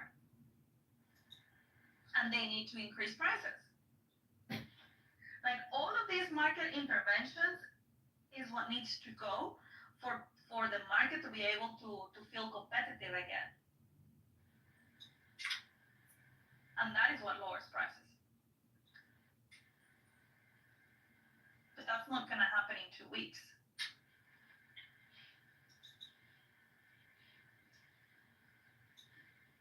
Yeah, but if energy prices could go down quickly, it would be very good for the economy and for national security. It would be good for Ukraine, it would be good for Israel, it would be good for America, it would be good for Europe. For everyone. Everyone except for Russia and Iran, yeah. Even before Trump got into office, Europe was already talking about buying energy from the US. I mean, as soon as and the executive order was already about eliminating all the bans for drilling. There's the drill baby drill that he was talking about, right? I mean, like once you liberate all the energy in the US and you start becoming energy positive, you can sell the energy and that will also lower the prices. And this is part of what he wants to do also in terms of tariffs, you know, by implementing tariffs to the European Union so that European Union, again, the tariff is not the ultimate goal. The goal is to influence the purchasing dynamics of other countries towards the US and the investment so that they would invest in exchange of not having tariffs or not having too high tariffs. But the tariff itself is not the goal. And no other country, well, I don't know if no other country, maybe a handful of countries in the world actually are able to make use of tariffs, negotiations, and pressure because the US is one of the main markets in the world. So that's what gives them leverage in order to be able to pull this, let's say, bluff, you know? Because if it was a country like mine, like Guatemala, we would be very stupid trying to put tariffs to other countries. Like, nobody gives a shit about my country. But the US has got that power.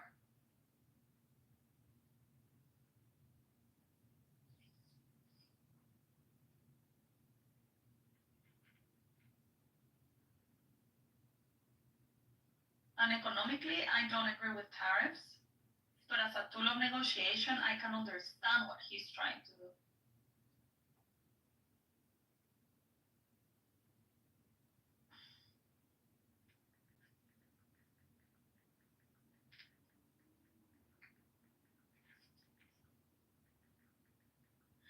Hello?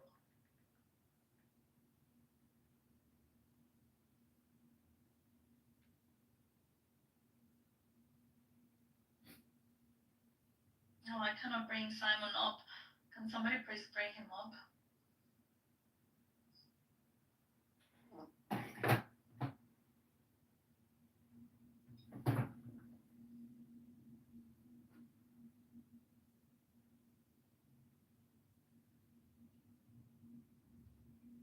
Simon, now you have 4 profiles with the same photo. It's so difficult to know who it is. Can you hear me? Yes.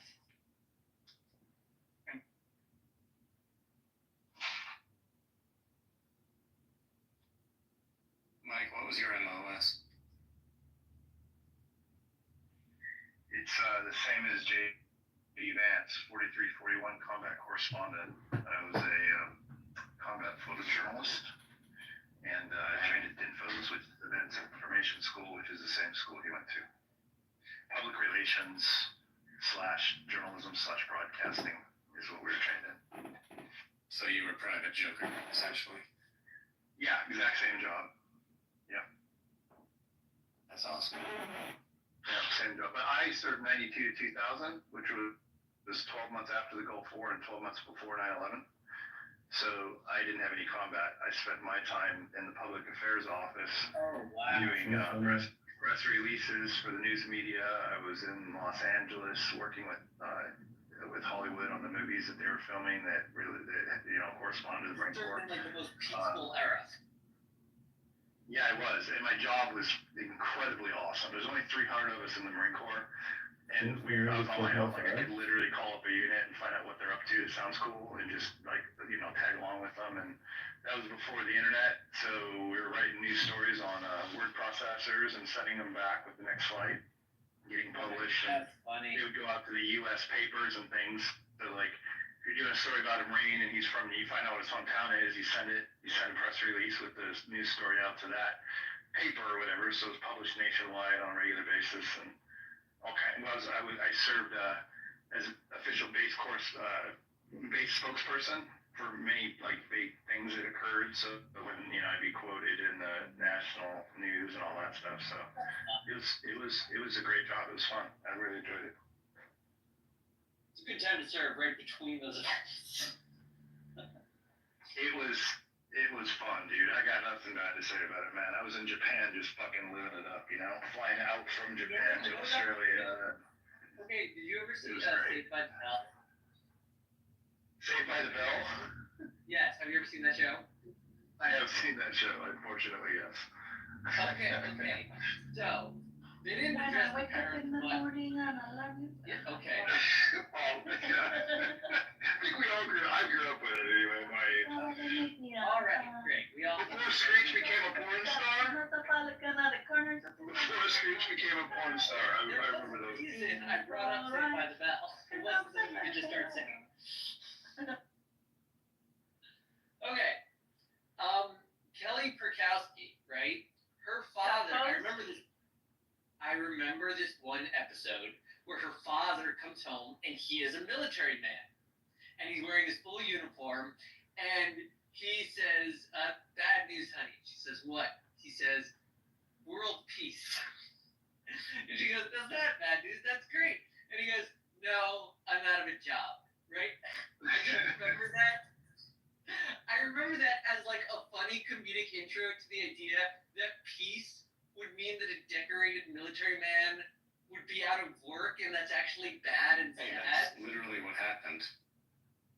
No, I know. But what's funny is Mike is saying he's the guy that got to stay on base and do whatever while it was empty. No, it wasn't empty. We were fully staffed. I mean, in fact, we had more Marines back then than we do now. It was different. I mean, there was plenty going on. It just was, pointless. I don't know, it just wasn't war related, I guess. It wasn't combat related. You didn't need for any of it. I mean, you still have, I was on air wing, so you still have constant training, right? All the air wings are training constantly. So like, there's a lot going on. I mean, and yeah, I mean, some of the cool shit that I did, like I escorted Will Smith to fly an F-18 because he was filming Independence Day and they were using our base in the movie, even though it wasn't our base, it was El Toro. They called it El Toro, but they didn't film it there. But I was public affairs for El Toro, so I was the guy that took him out on the flight line and got him in the F-18 flight ride and all that stuff. And that was I did. Like, that was his big breakout. That's when he exploded. Exactly, and I went and saw the movie at I was in El Toro, which is in Orange County, California. Went and saw the movie at the Orange County Spectrum, which is a big old, beautiful, brand new movie theater at the time, and I couldn't believe how fucking hokey it was, because here I'm thinking, he wants to know what it's like to be a real Marine Corps pilot, and then I saw the way he acted in the movie and what the movie was about, and I was like, oh god, this is ridiculous. And like the thing is, his role, if you think about like the logic of that movie, it's not like a primary role. He's just a pilot. He really boosts up the part.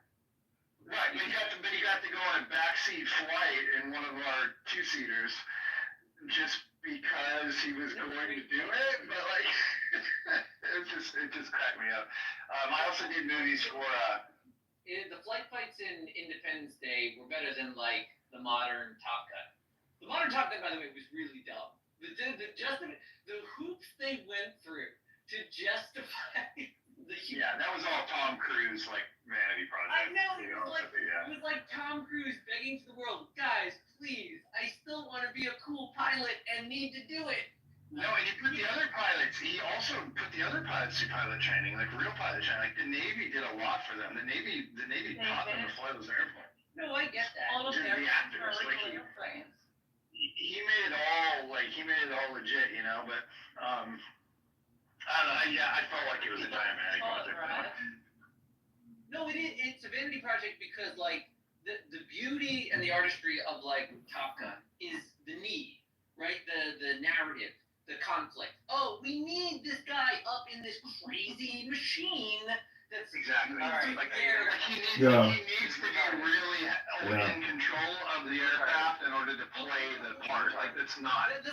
Well, read a book. Send me a link. I don't know. Ryan Babs is a friend of mine. He is Tom Cruise's stand-in, so he's done it for about 15 years at least. Stop the madness. All right. Well, I have to get on the phone in 20 minutes to have a business meeting. And then What, this isn't a business meeting right now? I mean, who the fuck am I? No, I know, this is a business meeting, but I'm saying I'm gonna tell you this idea, but I don't know if we have time to realize the idea right now, but I wanna see what you think of the idea. Okay. So, you know, you have told me a lot that it would be good to have another phone, because then I can use this phone to be on Clubhouse and use the other phone to be recording myself. I also have thought I could get that done with my laptop, so I could be reading books. You know, I'm kind of warming up to this idea of the book reading. I think it is good. I have put a lot of professional practice into my reading voice. You have a good reading voice too. Wisdom books have value. And I like the idea of but anyway, I haven't got a new phone, so in the meantime, I did have this idea that maybe today, maybe even in the next, we could do it for 20 minutes, but then I'd have to get on the phone and have this other business meeting. But, you know, if you're the one recording, let's say it's my voice reading a book and you're making the video and posting it on your channel. The problem with that is that it's your bald head sitting in your apartment with a disembodied voice coming through the speakers, and then that's the video that is created. So my idea is, it would only be possible if we were reading from the Tanya or another book that we share in common.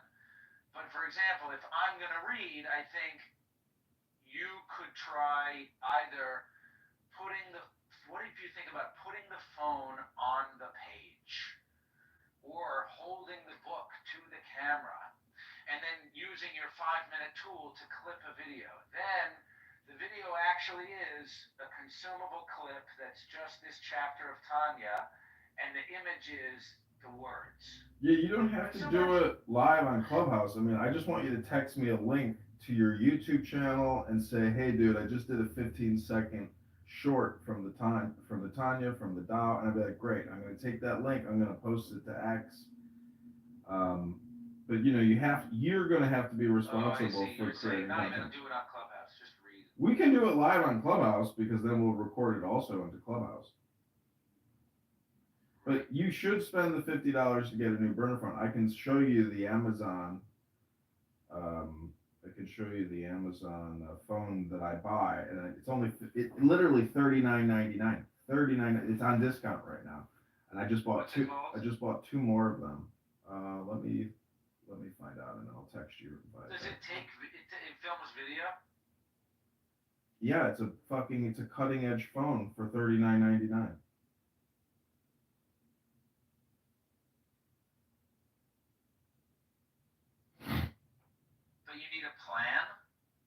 Yeah, 1 month plan for $15, and you don't put the auto renew on. So after 1 month, it'll expire, and you use that telephone number to create a new Clubhouse, create a new Instagram, create a new Snapchat, create a new YouTube, create a new what else do I use? There's other apps that require the telephone verification, but the point is, it's only $39.99 plus $15, and if you want to really start a business, you're gonna need to do it on a cell phone. So it's a very good investment for your money. Right. Well, I can't find the exact one that you're referring to, but I'm sure it's out there. Yeah, I will send you the link. All right, anyway, that was my idea. Those morons are just talking about Top Gun. I know, but see, the thing is, you know, you need downtime. Like, you can't just read all the time. So this is the downtime. And putting these people and bootlegging it is a good option for downtime. I mean, I know you don't want to bootleg, but you should bootleg these people because they're worthy of bootlegging. Classic bootleg a moron. Daily moron bootlegging.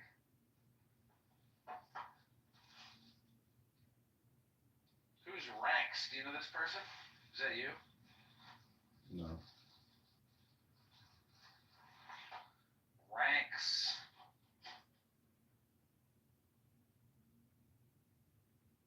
Andrew T. He's a brand strategist.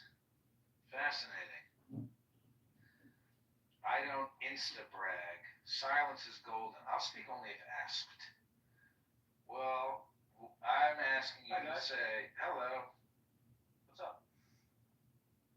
Do you know where you are? Yeah, I do, as a matter of fact. I'm in Germany right now. I follow you, Zach. I listen to your conversations every once in a while. I'm mostly in the audience. So, okay. You're here hired from... me. No, I'm just always curious. Well, that's cool that you follow me. Hello, I'm happy to meet you, whoever the hell you are. Do you know about this guy, Lao Tzu, or are you familiar with the subscribepodcast.com or onlyfansnow.com? Or Adrian Dittman, or the Adrian Dittman show?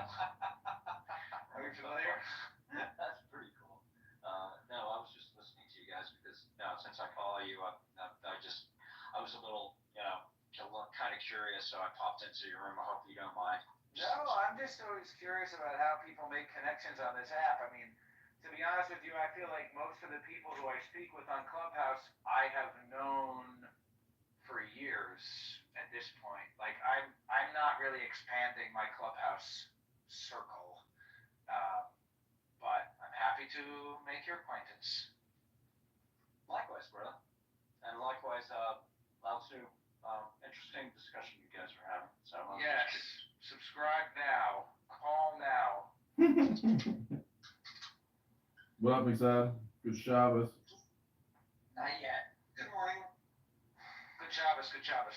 But can't you still say good Shabbos, prior to Shabbos? In Israel, they say Shabbat Shalom all day on Friday. Everybody says it, Shabbat Shalom. Yeah, you can do what you want. I don't say it until Shabbos. Well, but then you're only saying it to your family and people who see it shul. Yeah, that's kind of the meaning of the word kadosh, holy, or designated. We're wishing you to have a good Shabbos tomorrow when it will be Shabbos. Why will it be tomorrow? About accepting your goodwill then. Just remember it then, and then think, oh yeah, he did wish me a good Shabbos. I told you I'd think of that.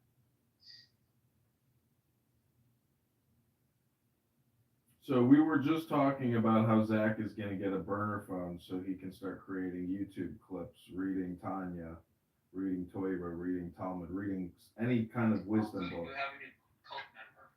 Nick said you should join our town. It's true, it is a cult. Why don't you like hanging out with us and reading the Tanya? You're a Chabadnik. I am not a Chabadnik. No. But yeah, all right. Chabad is a very particular strain of Hasidus. I know. But Chabad is all I have. Look, I like the Chabad. I'm going to a Chabad. Oh no, we were in there. I've been live streaming your room into the Dumbo IQ people. You were there, and Zach was there too, and McZach was there too, and they left me there alone. And you guys were just talking about Top Gun. You? Issa, I gotta tell you, economics is like a social science, supposedly, but primarily it's actually just math and accounting. And so when people sit there and try to play the role of an economist, and they're using these technical terms and jargons, it's really meaningless. I don't know if you know that, but just FYI. No. Economics is actually more theoretical and philosophical, and what you're talking about is science. It does involve accounting, but accounting is not economics. What do we got?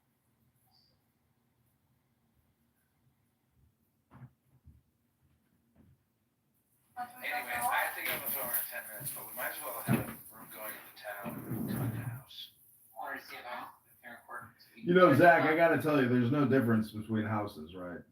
Every room is a house, every house is a room. There's no fucking difference. difference. It's just a title. It's a. Exactly, Zach. What the hell? Well, but I don't know about that. This is the subscribe now. Isn't this room only open to House members of the subscribe? Or no, obviously not, because they have the red ticket. But how do they find it? Nobody finds anything. Nobody finds anything. Stop worrying about that. Don't worry about it. It doesn't matter. Listen, when you create rooms in this app and they're on record, look at my profile. There's only like 12 recordings because this app has essentially purged all of the recordings because they don't want to pay for the storage, which is a smart thing. So there is no storage capability on this app. Only on YouTube or Instagram can you actually store. No, but you can the replays, when you have the replays on, there is a storage. Oh, I know, but I don't know if you heard what I just said, but it only records like 13 rooms, and then it gets purged from your profile. So there is no real storage. It circulates it. Well, and also it has a time limit as well, like the length of the room as well.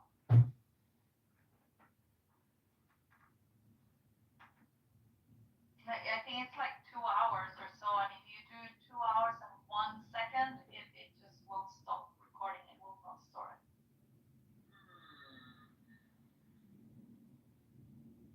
So, Ranks, where in Germany do you live? I've been wanting to go to Europe. I've never been. Oh, you're from Frankfurt. Oh, that's cool. My grandfather. What? He lived in Bischofsheim on Mainz. Oh, cool.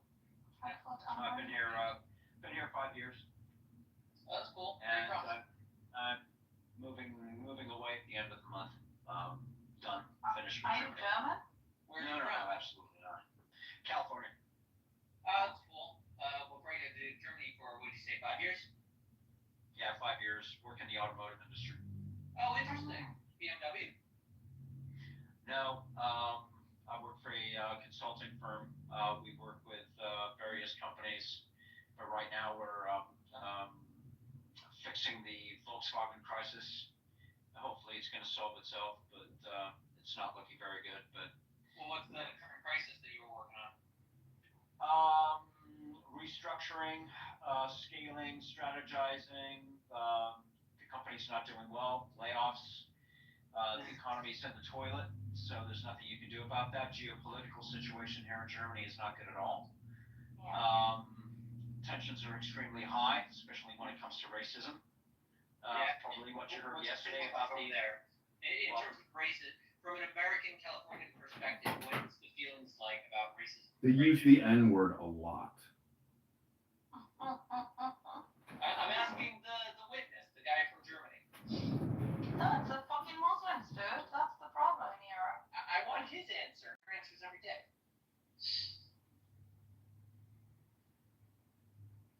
tensions are high. That's all I can say. Extremely high. Could you unpack it a little? No, because it's in Germany. He will get arrested. Oh, that's true. You're not allowed to say things in Germany. I forgot that. So is that true? Yeah. Well, can one of you? That's swallow first, Zach. Jesus Christ, is that that difficult? It's not as bad as the UK though. The UK's the worst. I'm sorry. Yeah. Really? It's worse than the UK? No, yeah, 100%. The other day I was reading about some people that are persecuted for political, let's say, incorrectness, you know.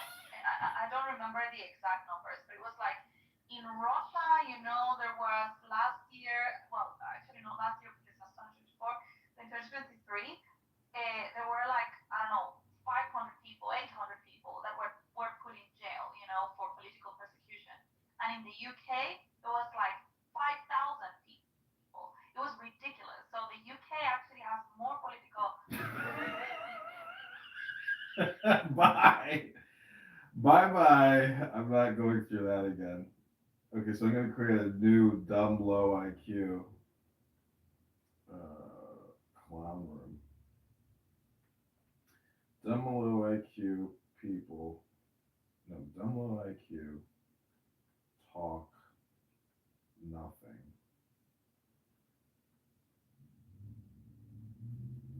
Waste time. Okay, this is dumb low IQ people talking about nothing, wasting time. I'm gonna try to find that room and then rebroadcast it. Here we go. New authoritarianism. Yeah, they've never followed anyone. There's a hill of people. Are you in Zurich or are you south in Italy towards the Italian? No, I'm Zurich. Oh, beautiful. You work in finance?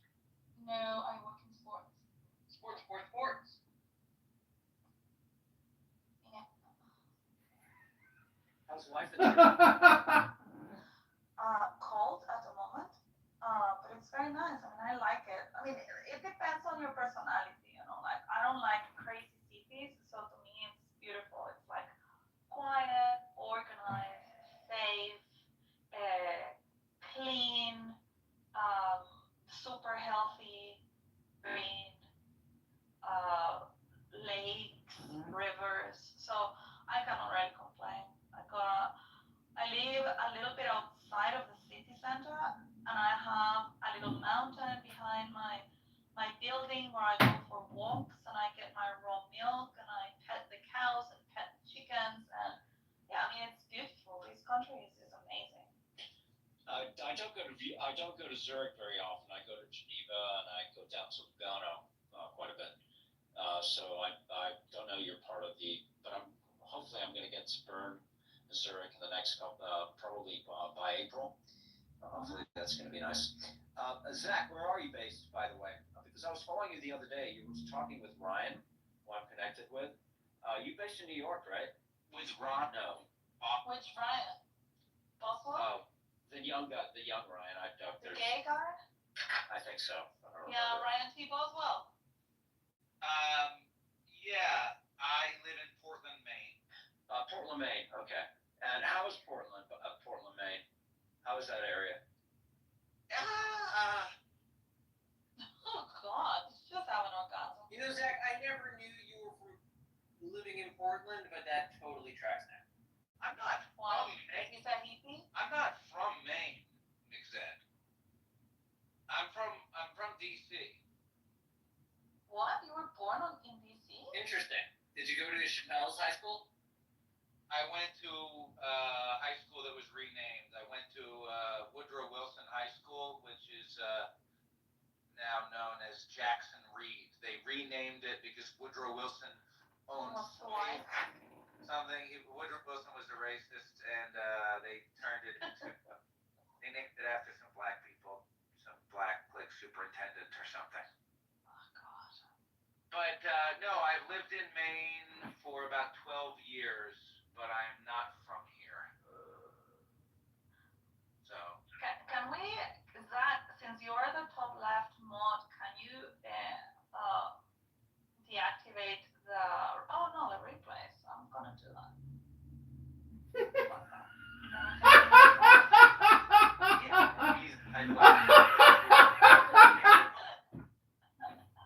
Yeah, now nobody's recording. Yeah, you're so stupid. You're in fucking 10 other platforms. Yeah, I wanted to ask you, that's the reason why I deactivated the replay. So did you go back with your girlfriend? Yes, I'm still with. God, you're such a disappointment of a man. Come on, it's Valentine's Day. Let him enjoy himself. Oh my God, no, Ron. We've been talking about this relationship for 3 years. And he finally was able to leave it, and he went to Israel and had the time of his life.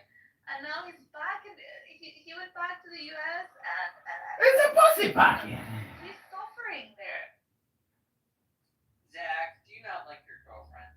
No, it's very mixed. I have problems with the perception of reality. Maybe the problem is within me. Maybe the only problem with my life is in my heart. And so 100%, maybe, sometimes I think I need to go to Israel, but maybe Israel is in the mind. Right. And, so I don't know. Sometimes I think that, I got the sand. I actually got to go do that. I got to go dump sand on the ground. That's one of my, that's something that needs to be done is we got to put sand on the ground because there's snow on the ground. There's salt in the sand. You put the sand on the ground, it melts the snow. Okay. That's all I have to do. I have to put sand on the ground. That's just part of my life. It's just a part of my life. Why are you living in the moment with her, though? Well, it's very mixed. Look, it's very mixed. Everything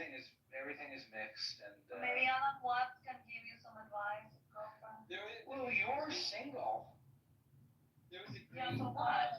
Version Well, of Cinderella, but why are only you single? sisters and Hammerstein, and it involves the two ugly sisters complaining about the prince's affection for Cinderella, and they sing a song that goes like, "Why would a fellow want a girl like her, a girl who's merely lovely?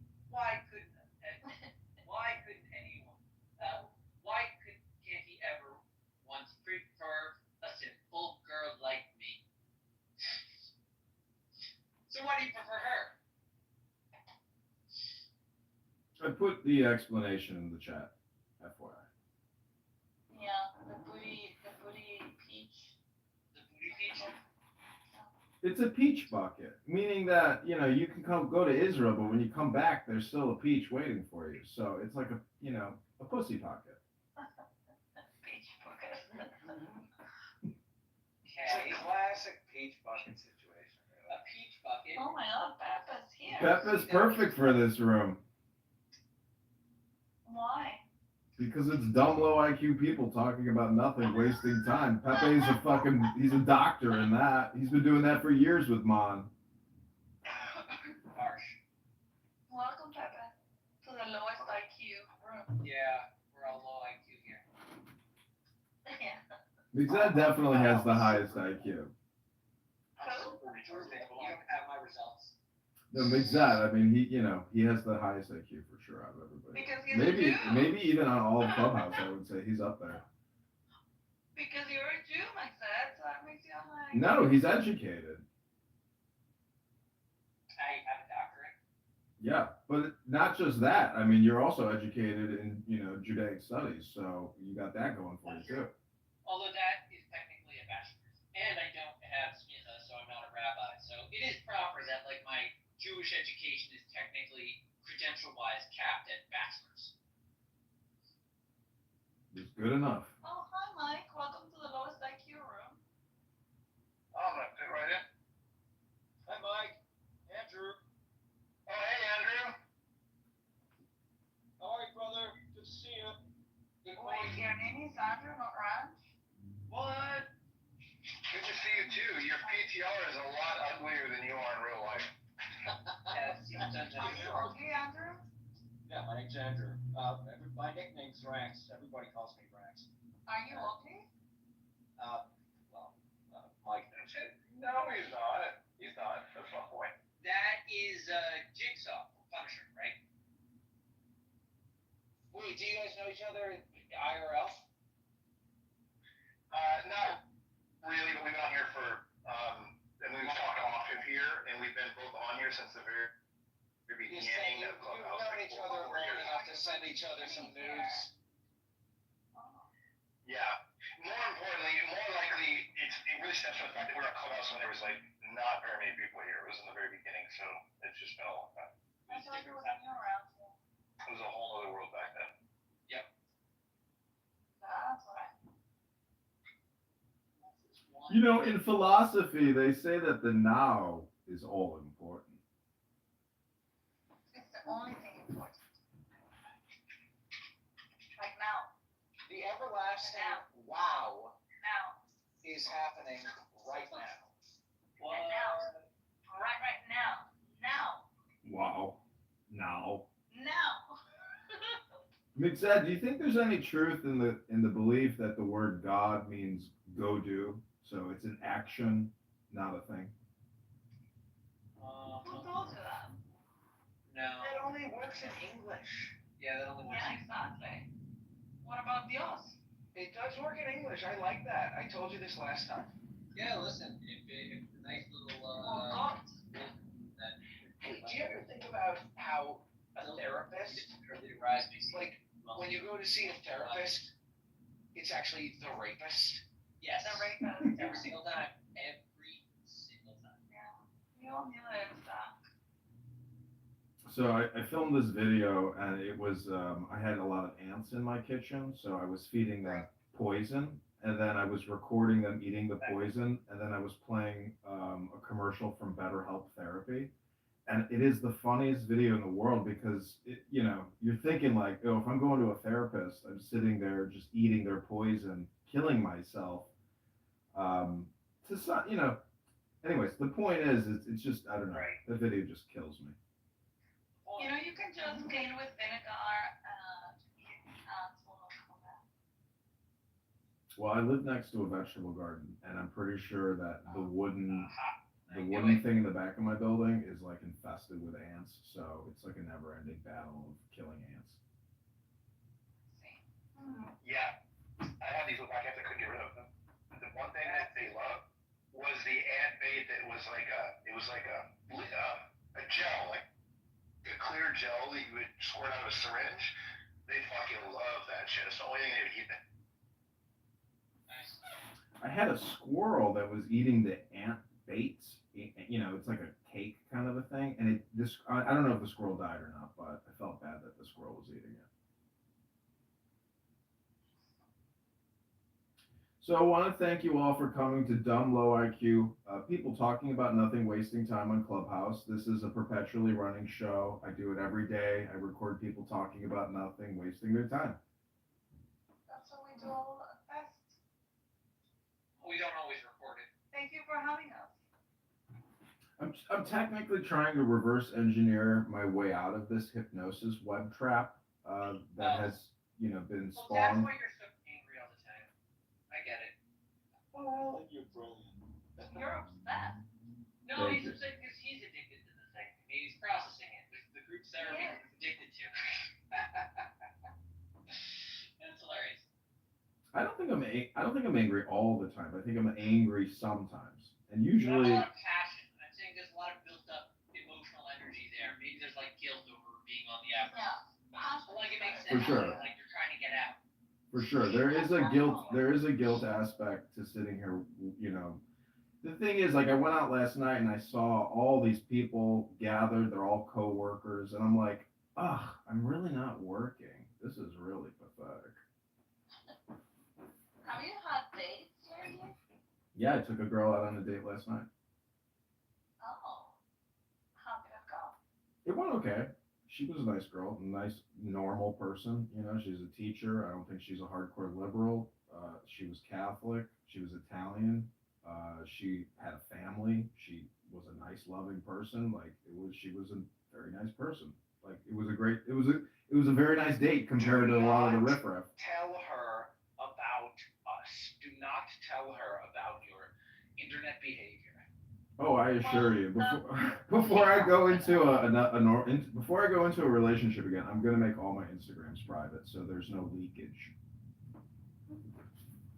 But your Instagrams are private, No, they're all public. The last girl that I was dating specifically told me she was dumping me because she said there is no way I can date you. If my family or my friends saw your Instagram, they would say I'm crazy for dating you. And I'd be like, I understand that. I agree with her. Yeah, she has a point. I mean, and it's a pity, because you're a good-looking guy. You're ridiculously intelligent. You're well-spoken, but then you have this internet life, dude. It's like, what the hell? Like, you would be super attractive to date, but look at your. Look, we all have our different shit that we're struggling with. The thing is, I'm in control of it. I can make it private so no one can see the Instagram stuff. Now, the YouTube stuff is, a little more difficult. It's not about having it or not. It's not about just engaging in it. Well, that's why I have essentially competitively reframed Clubhouse into dumb, low IQ people talking about nothing, wasting time. So that way I'm able to actually really understand what I'm doing with my time, which is recording people talking about nothing. And so in that reflection of that exercise, that experience, I have to say, I mean, maybe I'm also dumb and low IQ for even being here. Are you riding the dragon, or is the dragon riding you? Exactly, because you not only record us, you spend time with us. You absorb us. Well, see, that's why I'm competitively reframing and packaging the experience. We are all a combination of the 5 retards that we spend the most time with. I mean, for example, I was. Right now. I was laughing my ass off just a moment ago because you turned the replays off, but you failed to realize that I have multiple other clubhouse rooms recording this room and multiple YouTubes. So it's like. I know. I think it was a performative joke. And listen to Zach. I mean, none of us care about being recorded. You know this. But I just did that because I wanted to ask Zach a very personal question. I didn't want to stay in Clubhouse because people will find it easier. If it's on YouTube or Instagram or whatever, nobody cares. No, it's on Clubhouse. I have multiple Clubhouse rooms recording this Clubhouse yeah, you're room. streaming this into another room. Okay. So that's the point, is there is no privacy expectation. I mean, it's stupid. And I can understand where you don't want it tied to your profile. The point is, Issa, when was the last time you read a book? I actually, last week, I finished a book and I started another one this Tuesday. What was it about? Economics? No, last week, stop that. No, last week I read a book that's called Letting Go, sorry, from Hawkins. No, you just watched Frozen. No, letting go, let it go. I mean, I gotta say, Diego is a self-taught economist and praxeologist, but I don't think he's actually read a book in many years. I've asked people many times, when was the last time you read a book? And many people say, I don't know, maybe 2005? It seems like when college ends, people stop reading. I like reading books. Right now, I started one on Tuesday, and it's called Intimate Communion from David Data. What about audiobook? Is that counts, right? I do that too. So I put the audiobook and I open my physical book because that helps me. Look at what T-Rob said. Wow, He said he's never read a book. Really, I like that strategy. That's amazing. What was the strategy? But then you have to buy both. She said she listens to the audiobook while she's reading the physical book. Oh, That's a good way to do it. isn't that how Jews do it when they do Havruta? One reads, the other speaks. I know, but you need to buy the Audible and you need to buy the book. You need the money. The thing is that I am subscribed.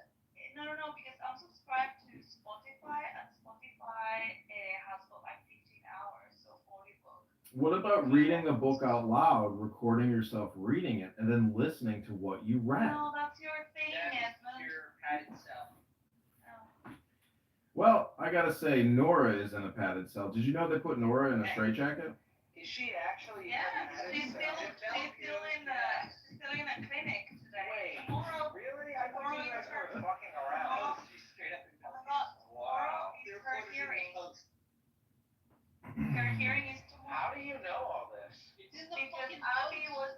Oh wow. You can see the video of her. You can go to the post website for the video of her. So, what do you think, like, her detox has been from Clubhouse? Do you think she's still, like, telepathically having Clubhouse conversations where she's telling her therapist, she's like, you don't understand, I've been talking to these people on the internet for years, and they're all still like that, I gotta get back on my phone. I'll tell you, she is probably going through a medically administered detox that would probably benefit you as well. So you actually think that I should dope myself up with psychiatric medications and remove myself from internet cell What do you phone think usage? the word detox means? Well, she's being medicated. She's definitely on lithium or some other psychiatric medication. Listen, that lady needs to get right with her God. She's got all kinds of issues. In terms of you, I'm simply saying she's taking a break from Clubhouse. She doesn't have access to her phone, I would assume. And she's under medical observation, which is probably for the best. And you could probably benefit from a break, is all I'm saying. And if you're worried about your addiction and your need to go back to it, maybe do it under medical guidance. That's all I'm suggesting. Listen to the Jew. Well, I've been there, done that before. I'm actually doing what I want to do. I think maybe that is the big difference. But, the problem is that I really didn't like what I was doing to begin with, let alone I haven't actually submitted my complaint letter to Doge. So we'll see how that goes, because I got to tell you, I mean, I've never gone into great detail about what I've done for the Treasury Department over the past couple of years, but let me tell you, it's all a waste of money.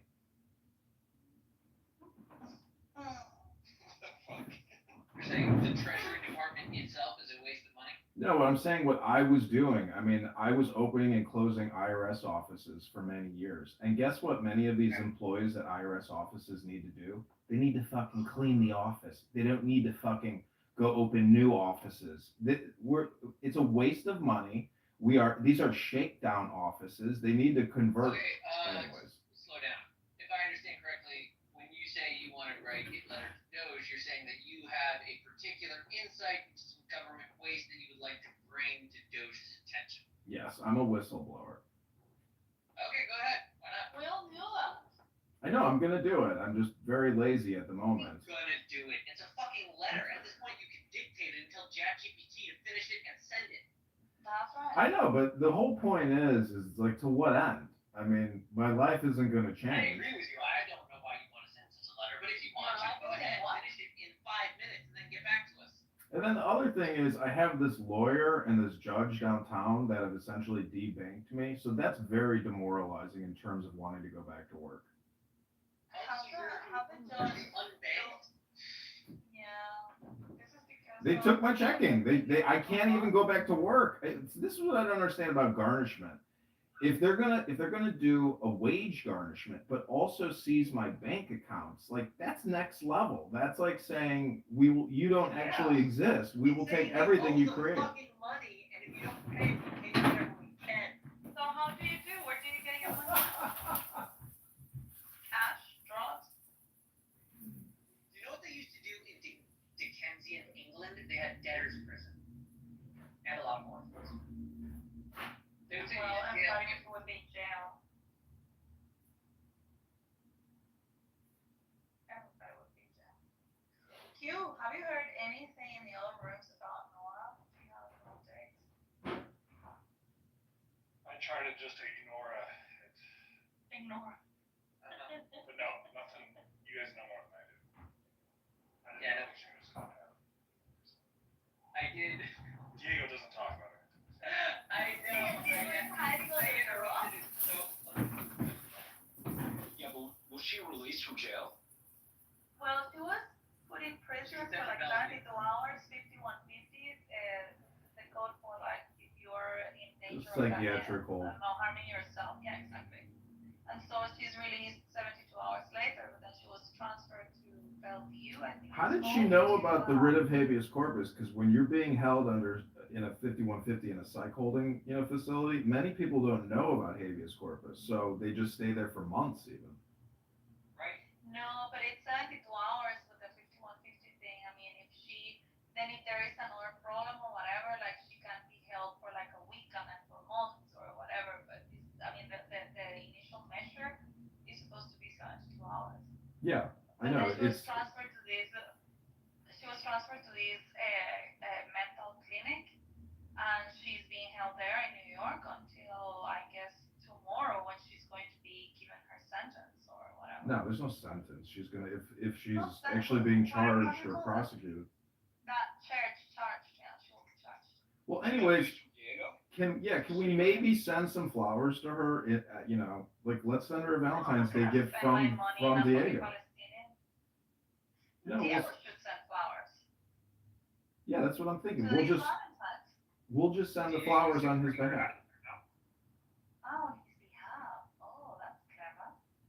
Yeah, I saw Diego back on Clubhouse a couple of times. He's been hanging out with us, but he doesn't say anything. No, but okay, so here's how it was really funny. We were having some conversation. It was some topic, and it was drifting, and Diego was doing his Diego thing, sort of taking a crazy position but defending it. And then, so here's the thing. Diego objects. He goes, oh, okay, so now we're changing the subject. We're talking about something else. I piped in, and I said, would you rather we talk about Nura? Stops in his tracks. Yeah, and then he's like, okay. Oh my god. He couldn't continue chuckling. I have an interesting question. McZed, do you think these people on this app who hate Jews or talk about Jews all the time, do you think that they're just far away from their God? I wouldn't say that's all that's wrong with them.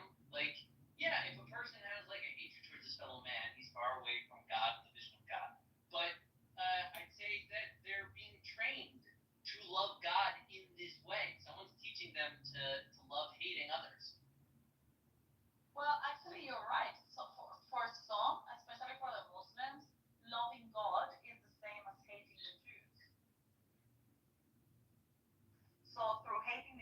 They're I know, moving but on. that's just because they're low IQ and dumb. I think that's really what it comes down to because they've never really fully explored the literature.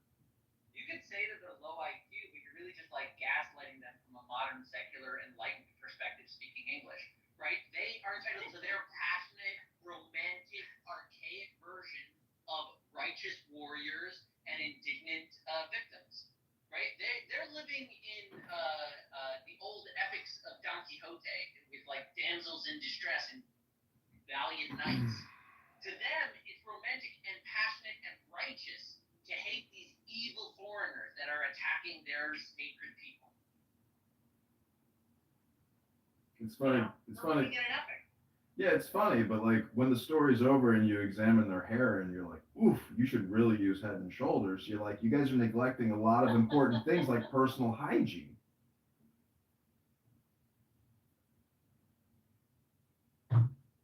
I mean, say what you want to say about me about not working and being a piece of shit, but at least I take a shower and a bath. I go to the gym every day. I clip my nails. Like I'm taking care of myself. I mean, I'm just waiting, for the right opportunity to go back into the workforce.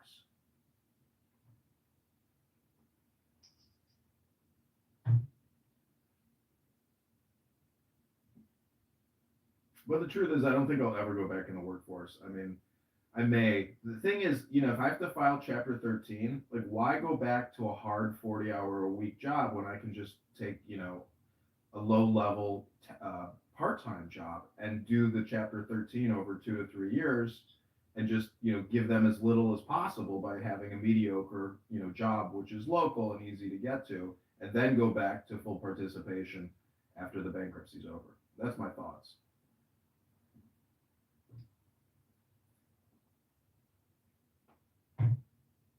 But the problem with the job is it's like, you don't know what you have until you lose it. I mean, working at a fucking gas station versus working in an office is difficult. I mean, I tell you what, I actually worked in a gas station when I was younger. Yeah, that's not terrible. I worked nights and I actually really liked the job. I was by myself. It was fucking easy. It was chill. Like, I really actually, I think back sometimes, and if I could make what I make now doing that job, I would probably do that job. Why? I didn't take it home with me. You think you would do that job in like it was downtown Compton? Yeah, big difference. No, I would not do that job in an unsafe area. I was working in a safe place. Exactly. But I mean, as far as jobs go, I think about that job as one of the ones that I really actually enjoyed. I was by myself, man, all night just doing my thing. Nick said, why can't I set up an S corp, pay myself a salary out of the S corp, and file a Chapter 13 and let them garnish my salary from the S corp, and then fulfill the bankruptcy that way? I guess you could.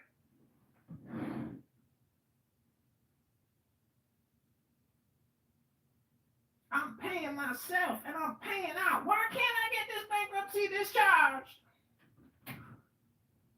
Yeah, I know a guy who went to jail because he set up an S corp and then fired himself and then got unemployment from himself and then never paid the unemployment back into the insurance. He went to jail for, I forget what it was, employee fraud. That's funny. Love that. That's a great idea. It was so dumb. He's in there for 7 years. And it's like he got 1 month's pay before they came and arrested him. See, that's stupid. Why would taxpayers, pay $100,000 a year to house that fucking guy? Like, that is so stupid. Yeah, instead of, right, he was going to steal money from us anyway through the unemployment insurance that he was trying to, sign up for. And now he still steals money from us. Now he gets it for 7 years instead of however long he was going to get it as unemployment. I know. Dirtbag. So this is what I don't understand about pieces of shit on this app that like Marshall Rankin, who hate Elon Musk, and he claims that he's having unqualified people going into these agencies and ripping out fraud, waste, and abuse. These are the most unpatriotic pieces of shit in the world. When you see what these agencies are spending money on, it's so ghastly and stupid and devious and fraudulent. They're just, basically it's the education department where they're creating these, training seminars and training curriculum for federal employees and spending millions of dollars on DEI, LGBTQ education. I mean, thank God this has happened. Sending money to my country to do sex change and This is insane. See, this is the problem with the agencies, where when Congress allocates the money, the agency has discretion to spend the money on whatever it is that they can think up and pass it out to special interest relationships. It is so fraudulent and so shadowy and hidden and so despicable and disgusting that anybody who is against what is happening now is anti-American, because this country is $40 trillion in debt. And I agree with that sentiment, anti-American. I think that people like Marshall, their issue is that they desire political power for themselves. For the rest of us, we just desire a functional republic that exists for a while. You know, we don't want it to destroy and die. And it may already be destroyed. It may already be dying, because if you look at the charts, if they don't drastically increase revenue and decrease spending, I mean, it theoretically it can just go forever, because we can have, you know, essentially it will become Weimar Republic, you know, trillion, you know, if the interest on the debt becomes 2 trillion a year, 3 trillion a year, it just keeps going. It can go forever. And shit does roll downhill. But when we are spending fake money on bullshit programs, which is really just, here's a bunch of free money. Anyways, that's the problem. I mean, it's what we're spending the money on is a scam. It's a fraud. And honestly, I want to see arrests. I want to see arrests as soon as possible for a lot of this fraudulent activities. And until Trump starts arresting people and doing public show trials and doing exactly what they did to him, he is not being savage enough. These people have to be ruthlessly savaged, in my opinion. So what you make of this scam movie?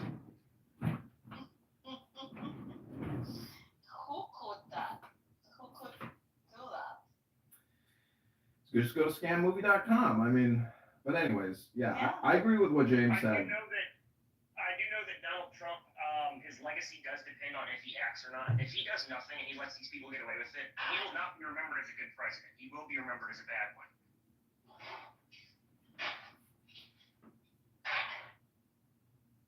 Yeah, I mean, when you see USAID employees and Democrats like Maxine Waters, did you see what Maxine Waters said to Chairman Powell the other day? She doesn't know anything. She absolutely has no clue.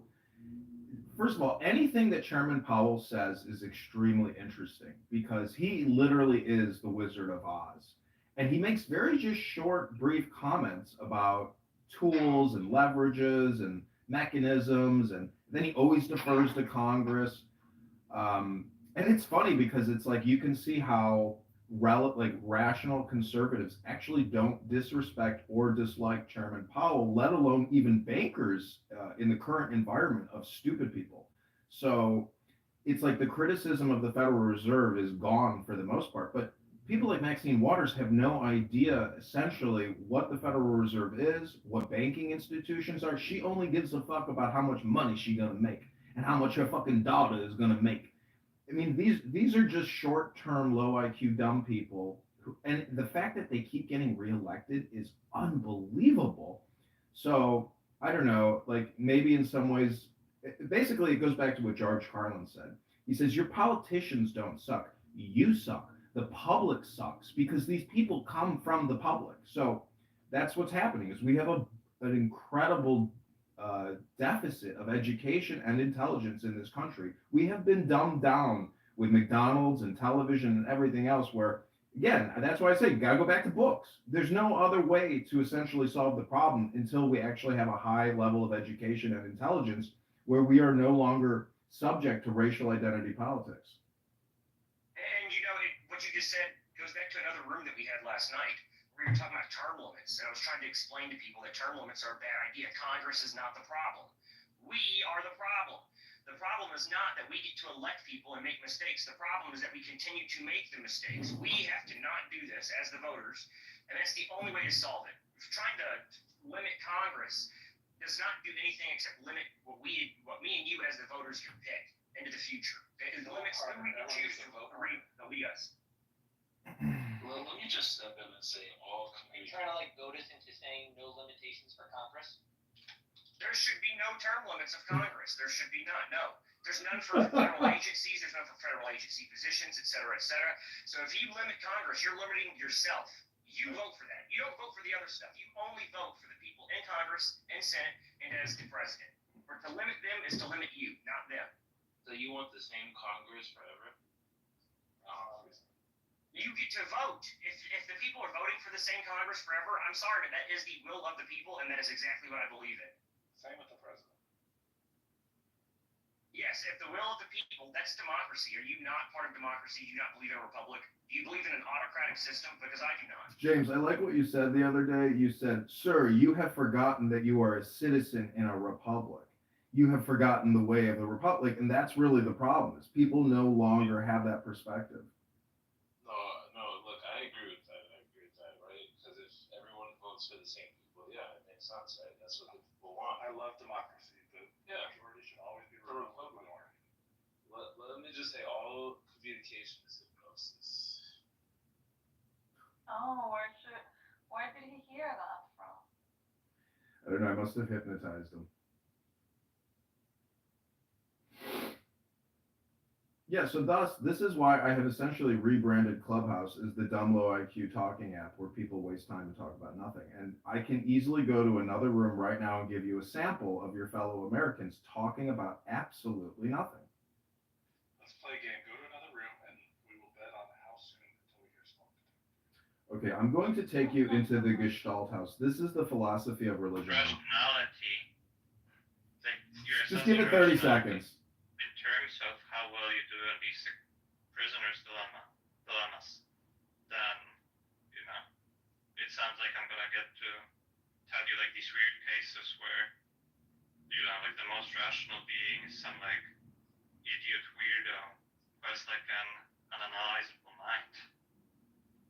I think that perhaps what I'd have to say then is that This is a fellow Yiddish guy, Russian Sam. agents are only going to cooperate with legible beings. And if you try to Well, they are legible, right? no, they're tricking them. They're lying about their legibility. They're appear legible. No, I mean, the point is, you put in the mix of these super aliens someone who appears as a super alien. Okay, that's just a 30-second sample of people talking about nothing.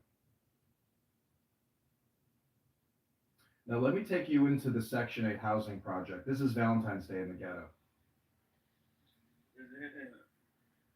Yeah, go to it. Why y'all so quiet? It's Valentine's Day. Y'all don't got no Valentine's. Y'all don't got no Valentine's. Y'all got no niggas. Y'all don't got no Valentine's. This is why Maxine Waters continually gets elected. Yeah, we're money. I mean, Valentine's Day is not really just a. Niggas started an argument with him yesterday. Said they taking all the gifts back. This shit ain't gonna work. So do you think if we keep and did you hear the beep at the end there? Do you think if we keep sending money to, educate this group of people, do you think we're gonna have different results if we just spend more and more and more? Education! Gotta spend more on education! There was a room the other night about it's more of a culture issue because you can spend only so much, right? Before it becomes just a money sink, right? It's like a culture issue. Okay, let me take you to chillism. Take a deep breath. Take a deep breath. This is a meditation, everyone. This is chillism. I give you chillism. We use education to teach math, English, I science. reject all PDA, even if I'm not participating in it, I don't want to see other people's This PDA. sounds crazy, but education should be 12 years focusing on civics and your duty as a republic and your duty as a citizen in that republic, how to pay taxes, how to look, read legislation. That's what education should be, is to teach you how to be the best citizen possible, not the best worker. Then we can fix it. That's a good plan. That's re-education. And, the Democrats were threatening to send MAGAites to re-education camps. And I got to tell you, I think we should follow through with that and actually institute re-education American patriotic facilities in every major city. And if you want to come to one of our re-education schools, we will pay for it, and we will even give you a bonus when you complete and prove via YouTube that you are an actual productive, loving American again, not dedicated to racial identity politics, cultural Marxism, and subversion, and being stupid. Yeah, identity politics is I would go to a re-education camp. Abby, I got a room about you. Shuki was going crazy about you. It was awesome. It was so awesome. He was going crazy about you. He hates you and Diogenes with a passion. It was awesome. awesome. It's a 20-minute rant screaming at M. Capara about you. Yeah, Fucking I mean, I hates just you. believe the revamping of the education department is critical. There's no reason that, everybody should be taught inequality of mathematics and blah, blah, blah, when 99.9% of the stuff that you're going to do in workforce is not going to deal with it at all. So you should be taught, since everybody's going to be working in retail, I mean, let's be honest. If you got to your small town, most of the jobs out there is buying stuff or selling stuff. You're not going to be making anything. You're not going to be doing most of anything. You might have a bottle making plant. You might have a steel plant, and some construction workers. There's no real innovation. So we need to understand that our education is doing really nothing in terms of furthering society. It's like, yay, you got a guy who knows how to rap who can count to 105. It doesn't really do anything, does it? It does better because that guy knows how to vote, that he is educated in how his vote affects the world. That for 12 years we focus on the civics of being a citizen. You're gonna love this room. He was saying that you came all the way to America to suck the dick of a Nazi. It was so awesome. It was amazing. You heard it? No, I didn't hear it. Oh. M. Capara just kept going and going and going. It's crazy. What did M. Capara say? She just kept saying, Shuki, you're wrong, Shuki. I didn't mod Abby. I didn't know. You got it all wrong. I had a face. So yeah, you need people dumb, you need people poor, and this is how you keep them voting for you. So it's absurd to expect for president 2028. It's absurd. We need more CRT, BLM, LGBTQ. CRT, BLM. It's actually what they're doing. Their little programs that they do is the opposite of what I'm describing here, except they're teaching that the republic is bad, and that your duty as a citizen is evil, and that you must understand a way to destroy it and to subvert it. That's what they're teaching. They're not teaching, like, have you ever read their book that they call the Progressive Bible? It's called White Fragility. You need to read it. It's essentially Mein Kampf that's been flipped over. It's insane. If you read it side by side with Mein Kampf, it is the same fucking book. And it causes so much fucking you don't want shit. It's not just it's the low IQ nature of it. It's the stupidity of it, which is really shocking because it technically dumbs you down when all you're talking about is white structural racism and the fact that the white man and white people and all, it is so toxic and stupid. That's not actually what white fragility talks about, right? White fragility uses the whiteness and the racism as its hook to get the people to read it because they're already racist anyway. What it talks about is it says that the republic itself is a structure that is synthetically created to pump out white people, that without it, white people don't naturally exist, and that it itself is evil because it creates white people, so it must be taken down. It literally talks about destroying the United States Republic because white people exist. Now, it uses white, again, as the hook, but the goal of its ideology is the destruction of the Republic. And that's exactly what all these contracts and all of these agencies for multi-million, even hundreds of millions, that's exactly what they're doing internally. So Doge has exposed not only Reuters as being a propaganda source and being extremely, it's propagandistic about what they did to Trump and everything else. So we have literally been funding our own desecration, destruction, and really destroying the future of this country internally, and it's Democrats that have been doing it. You can say some Republicans, see the problem with the Republicans is they are in it for themselves as well, and they're not calling attention to the fact that all this was going on prior to this.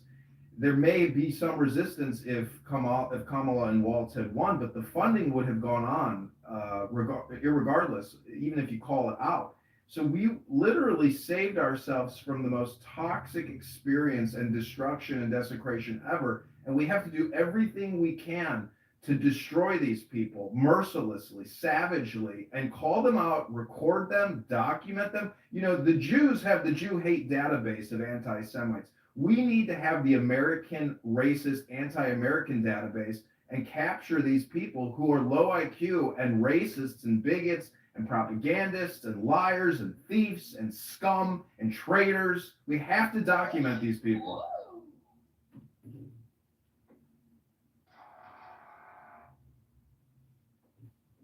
Yeah, and I like it when we play their game too. On the other side, when we call them thieves and traitors and scum and stuff like that. It does great because as well, we do have to talk to the dumb masses. We do have to talk to the masses that are a little less, you know, they're not going to pay attention if you speak too intelligent. So you got to hit them with some buzzwords. LGBTQ. See, the thing about that mantra is on this app, during the BLM movement of 2020, that's essentially what was happening, is it's low IQ vibration, a mantra of CRT, BLM, LGBTQ, DEI, LGBT. It is essentially a mind virus of being a pathetic simp. As you've always said, Alan Watts has said it a million times in this app, it's hypnosis, and I now have seen it so fucking clearly. It is actually hypnosis. It's the same way that when you train a dog and you say sit and that dog sits, they say Elon Musk and you think Nazi salute. You think South Africa, racist, apartheid. You mention those words to them. Yes, but I mean, they're intentionally doing it. You have to be aware when they're, you'll hear it on this app.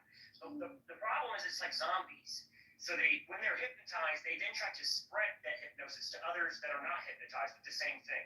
That's why it's a mind virus. It's a spreadable hypnosis state. And also, James, if you don't buy into the rhetoric, they'll call you all types of names, racist, this, that, villainize you. Like when BLM first came out, like oh, like what the does you're against us. Well, like Justin said there in the chat, I called it a script, and it's very much like a script. And once they don't have the script left, they kind of just break off. Racist. It's just like what did those bulldog fat black women buy with all that money? They bought mansions in LA. And they burned in the LA fires. Isn't that amazing? Oh, God, works. Yeah, I mean, I believe that I'm an activist, and when you come in a room and you just chant BLM, CRT, LGBTQ, DEI, what you're doing is reverse engineering the hypnosis because you're pointing out that it's a mantra, that it is a mind virus hypnosis that they are falling prey to. So you can try to help reverse engineer their mental illness. Yeah, deprogramming is a very real thing. There are actually places that do deprogram liberals from college. It's a real thing that they have to do. There are places that are paid for it, and there are people who have testified as deprogrammed persons that have come out of that experience and been like, oh yeah, I don't know what the fuck happened. That was crazy. That's me. Yeah. I saw it happen in life. I think the best way to understand it is to hold and read the Constitution and know that all of these agencies, all the money that they've been spending, that we have been working our asses off and getting taxed to death, it's a huge insult. When you go to work for 20, 30 years and you see how your taxpayer dollars are being spent, it's insulting, it's treacherous, it's deceptive, it's fraudulent, and I want to see arrests, and I want to see prison sentences within the next 90 days. I want action now.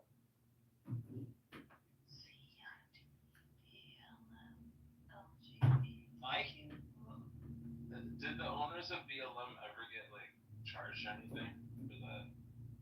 One Clubhouse user's in jail right now for setting up a fraudulent BLM nonprofit. Sergeant Major, Sergeant Major is in jail. He is technically what's an extremely white person called? An albino. He's an ADOS albino, and he set up a fraud ring, and he's in jail right now. I hate race hustlers so much. Should this say?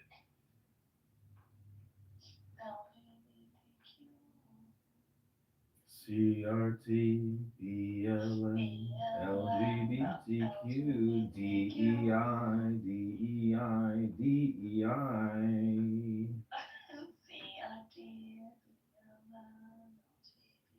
Okay, my fellow. Watching movies like Matt Walsh's movies, even though I don't really like Matt Walsh too much in his movies, you can tell they're very, very clipped and chopped up to create a narrative. Like the one with the chicken lady, who's like explaining like the gender studies. Does the chicken have a spectrum of influence or whatever she's talking about? Like, I don't even think she understands what she's saying. She just knows that these are the words she must say. Like the mantra that you're giving. She knows that she must say these words to confirm I'm part of the group. Do you think this is just the tip of the iceberg and it's just going to get worse? No. No. I don't know if But the problem, I don't know really. I mean, in Europe, we have not gone to our tip of the iceberg, but I think that the tip of the iceberg, in your case, it was higher already than in Europe. well, the problem is when you deprogram them, there's two reactions. They either become deprogrammed or they become deeply embedded in the other side and become violent. And they become violently defensive of their ideology to the point where they see you as basically invaders in their minds. So that's the problem. Is yes, it will get worse. These people will either be free or they will become crazy and do crazy things, such as shooting at presidents, as we saw. Alec, what do you think? Yeah, I think Trump is really the pinnacle now, at the top of the mountain, and shit rolls downhill. So we are in a good position, a much better position than we would have been if Kamala and Waltz would have gotten elected. I would have left the country, I think. I think I would have given up hope, and I would have moved to Israel. When is another time other than the Civil War that we've seen Democrats talk about open secession of states? Usually they say that we're traitors if we said that about Texas, but now they are talking about it openly in opposition to the Donald Trump presidency. So it's like they are losing every value they have and becoming this fomented, rabid state. Yeah, you got a point. The problem is we are so broke in this country that we can't even institute new programs or protocols or procedures to essentially start re-educating our population. I mean, if you want to look at capital punishment and the fact that we're housing murderers and rapists and pedophiles and spending $100,000 a year holding them, we have to reinstitute capital punishment if we're actually going to get out of debt. We can't keep wasting money. We can't. We're completely indebted. And it is a 100-year journey to get out of this fucking debt. Chairman Powell at the congressional testimony the other day, he said that this is a 20-year run to get over the hump of the interest on the debt. Just 20 years to just get over the fucking hump. And that's if we do it perfectly, if there's no catastrophe, if there's no third world war or major natural disasters. That's like everything goes great and we got GDP at 5%. We are so fucked. And the fact is, Trump doesn't even want to talk about it because it would cause chaos. People would panic. If we emit panic into the communication paradigm, there will be panic. And there will be a run maybe on the banks. There could be a run on products, just like during COVID-19 with toilet paper. Why everybody thought they had to have toilet paper to wipe their ass, Anyways, the point is this country, the thing is, we are still so great because everyone else wants our fucking dollars because their shit is so bad. You go to a third world country, they have nothing. Go to India and go to their major religious festivals and see 300 million people gathering and see how they do it. Literally, it's dirt. It is filth. So we still have it so good, and the fact that the world just keeps buying into this bullshit hypnosis, we're lucky. But the truth is, if we don't really slim and shape, and like what Ranks does here as a consultant, optimize, strategize, deleverage, leverage over, like we have to be so strategic and so smart. And thank God we have Donald Trump because, he's not going to waste the money. But the thing is, I mean, we are really on ice, and it could, whether it's going to crack or not, I don't know. But the rest of the world is already cracked. They're already below the surface, and we're still on top of it. But the fact is, when you see the fraud, waste, and abuse and bullshit, racial identity, anti-American appropriations, or essentially contracts that were going out with all these agencies, the contracting officers, the executive series in these federal agencies need to be arrested and held accountable, and there needs to be show trials, and we have to demonstrate to the American people that this is unacceptable, and there is repercussions, and you will be punished. Your life will be ruined if you're an anti-American person and you're destroying this country internally and secretly and subversively. We need arrests now. I agree because it has to reawaken the pride. I don't know. What is the new head of the DOJ? Yeah, go ahead. I'm coughing. I'm going to let you speak. Guys like Alvin Bragg and those other lawyers, everything that they did to Trump needs to have them arrested. He really does. We can't elect a president who's not going to take action on these people because what they did is traitorship. They are scum, villainy, thieves, criminals. And the fact is, taxpayers pay their salaries. Taxpayers are going to pay their pensions. I want their fucking pensions eliminated and dispersed to essentially conservative charities. I want these people ruined, and we need to have these people ruined. Otherwise, no lessons will ever be learned. It'll just be all swept under a fucking rug. Trump's DOJ needs to actually arrest these people and through lawfare destroy them and make their fucking life savings disappear because now they got to lawyer up. Yeah, and what they did to Donald Trump was not to Donald Trump. That was to the office of president. That was to the structure of our country itself. And that was a front against me and you as the citizens. That's why it's important that there are show trials. That's why it's important that these people do sit in prisons. Because they can't get away with crimes that they did against the citizens. It's essentially, well, they did pardon a lot of people. And that's a problem, specifically the January Select Committee. They didn't just pardon the Select Committee, they have pardoned 1,000 staffers that worked with them too. And that's because these staffers hunted people down, they harassed them, they knocked on doors, they got people doxxed. They did a lot of crimes. And these people should be sitting in jails, but those people were pardoned. But there are a lot of people who were not pardoned that can be sitting in prisons for what they did. And that will make up for the pardons. But whoever was pardoned, a show trial negates that in the public eye. That's the reason it needs to be a show trial, because they've had equal power for a long time. And we need to show the world that they do not have power in a lawful justice system. They cannot plead the fifth if they were pardoned, right? I mean, they can do a public trial or whatever, or a hearing, and they cannot, they're obliged to answer. If they have yes, if they're subpoenaed, the pardon doesn't make it where they can't show up to court or anything.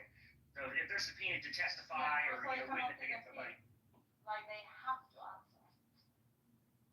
You know, one of the problems also, I think, is the fact that when was the last time you ever heard of a general or a colonel or a lieutenant colonel in the military, whatever branch, actually in the news saying this is a patriotic American, this is a God-fearing, American-loving person? Like, you never see any publicity or press for anybody in the military.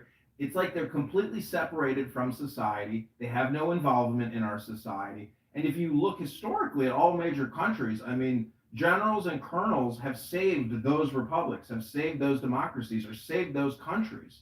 And so we have this huge... What about the prosecution of Christians, too? That goes there as well.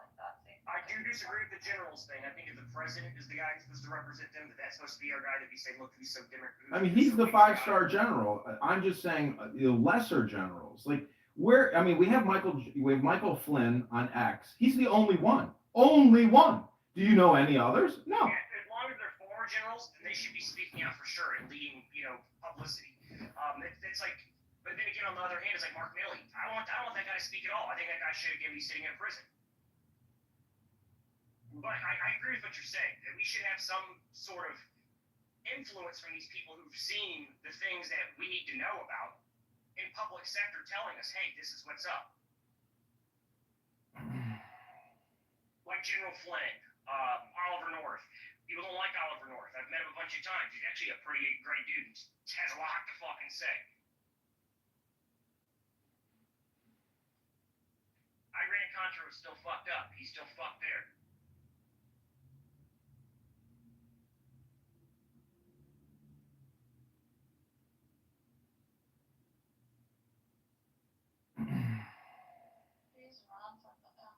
Well, what I'm saying is, like, why can't Trump take more drastic action as opposed to just sitting at a desk signing executive orders? I mean, where's the knockout punch? I want to see knockout punches every week. I mean, I know we think we're doing knockout punches because we're stripping these bullshit contracts from these agencies and saving ourselves hundreds of billions of dollars, but that's not enough. I mean, when Musk says... No money's actually been moved or stopped or saved either. Doge doesn't actually do that. It's just an audit. They have recommendation power, essentially. That's the worst part. So they flagged it and then recommended it over, and then it's been stopped after it was flagged and pointed out publicly.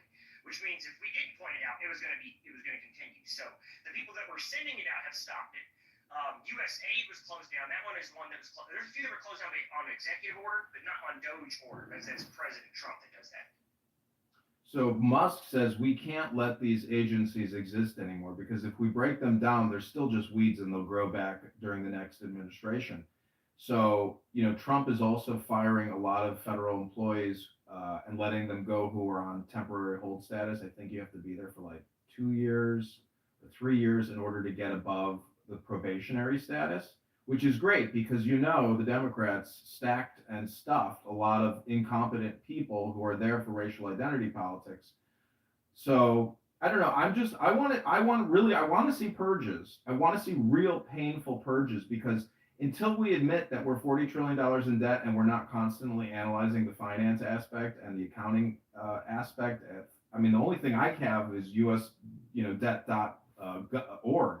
But if you look at the GAO, which is the Government Accountability Office, who are doing audits, and that is technically just Arthur Andersen or a Big Four accounting firm, because even yesterday, Chairman Powell said we are audited annually by a Big Four accounting firm. Okay, well, which one is that, and how much are they getting paid to fucking audit you? The things that Chairman Powell says is so crazy because it's so simplistic and stupid. You're like, I can't believe he can get away with saying this shit because it's like right out there in the open, and you're like, this is so stupid. Like he's deferring blame. Every statement he makes is a deflection to Congress. And he claims he's independent, but yet he does whatever Congress says to do. The blame is on you, the people, not on the Federal Reserve. So I think, Trump also has to work to essentially get rid of the Federal Reserve and bring it in-house. The separation is in many ways, maybe it's the greatest thing or it's the worst thing. I don't know.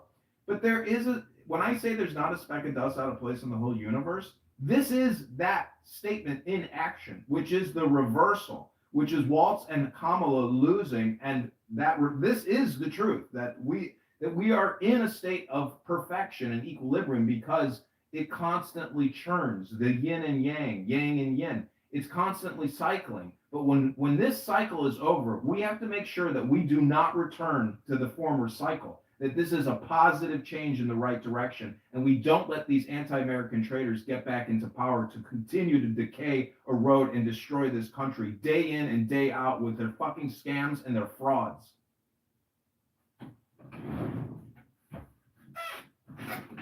Say we imagine the world 2016, where Donald Trump did not run for office, where Hillary Clinton won, was president for 8 years, and now Kamala Harris was the president. Imagine the world that we would be in.